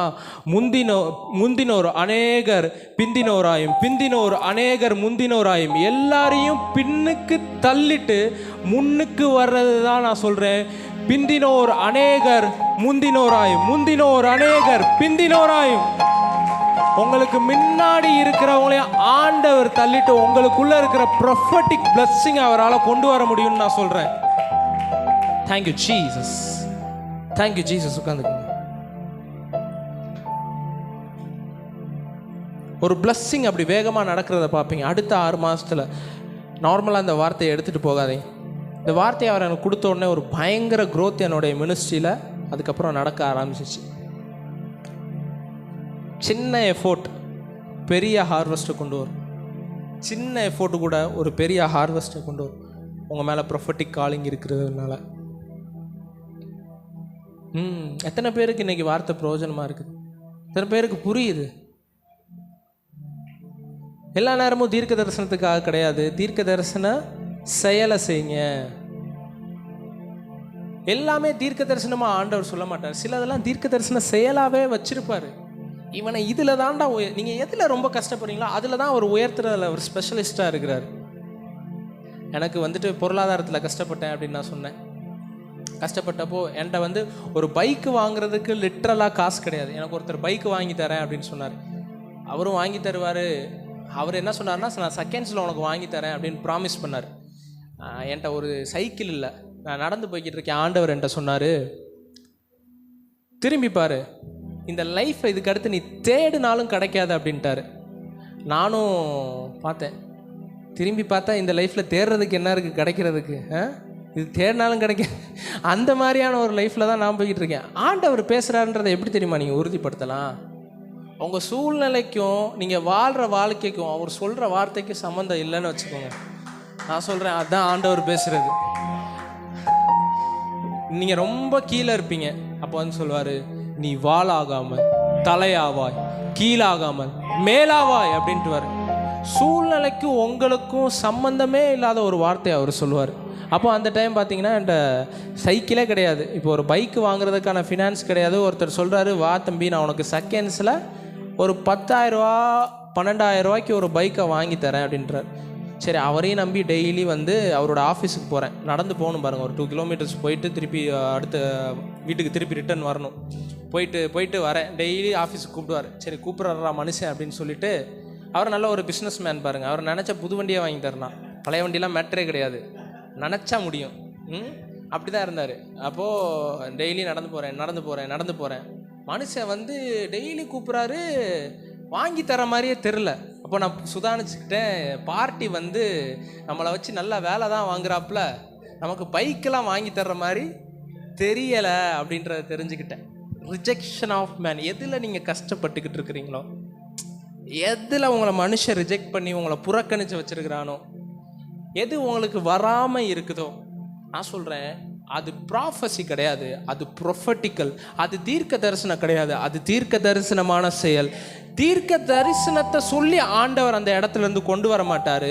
நீங்கள் போய்கிட்டு இருந்த அந்த சூழ்நிலையவே தீர்க்க தரிசனமாக மாற்றி வெளியே கொண்டு வர.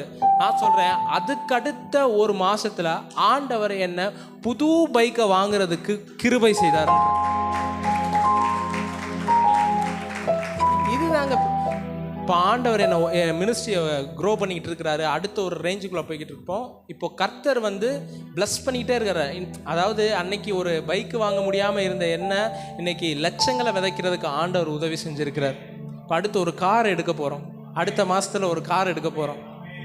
ஆமேன்னு சொல்ல மாட்டீங்க, சிலர் தான் ஆமேன்னு சொல்கிறீங்க. ஆமேன்னு சொல்கிற எல்லாருக்கும் கார் வரட்டும்.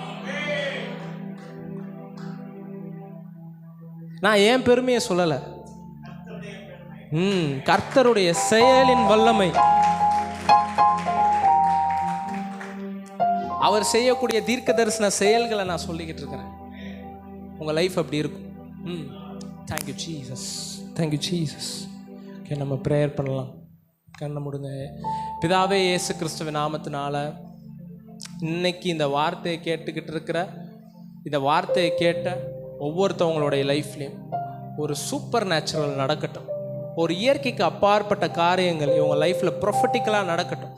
இதில் கர்த்தருடைய வார்த்தை எனக்கு உண்டாகலை, இதில் ஆண்டவர் என்ன செய்வார் அப்படின்றது எனக்கு தெரியலை அப்படின்னு இவங்க எதை யோசிச்சுட்டு இருக்கிறாங்களோ, அது ஒரு தீர்க்க தரிசன செயலாக இயேசு கிறிஸ்துவின் நாமத்தினால இவங்களுடைய லைஃப்பில் மாறுவதாக.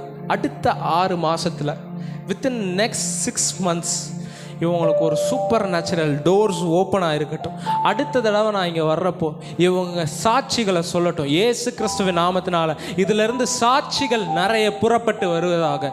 இதில் சிலர் இப்போ எதை தீர்மானிக்கிறாங்களோ, எதை செய்யணும் அப்படின்றத யோசிக்கிறாங்களோ, அவங்களுக்கு தேவ தூதர்களின் உதவி அந்த காரியத்தில் உண்டாயிருப்பதாக.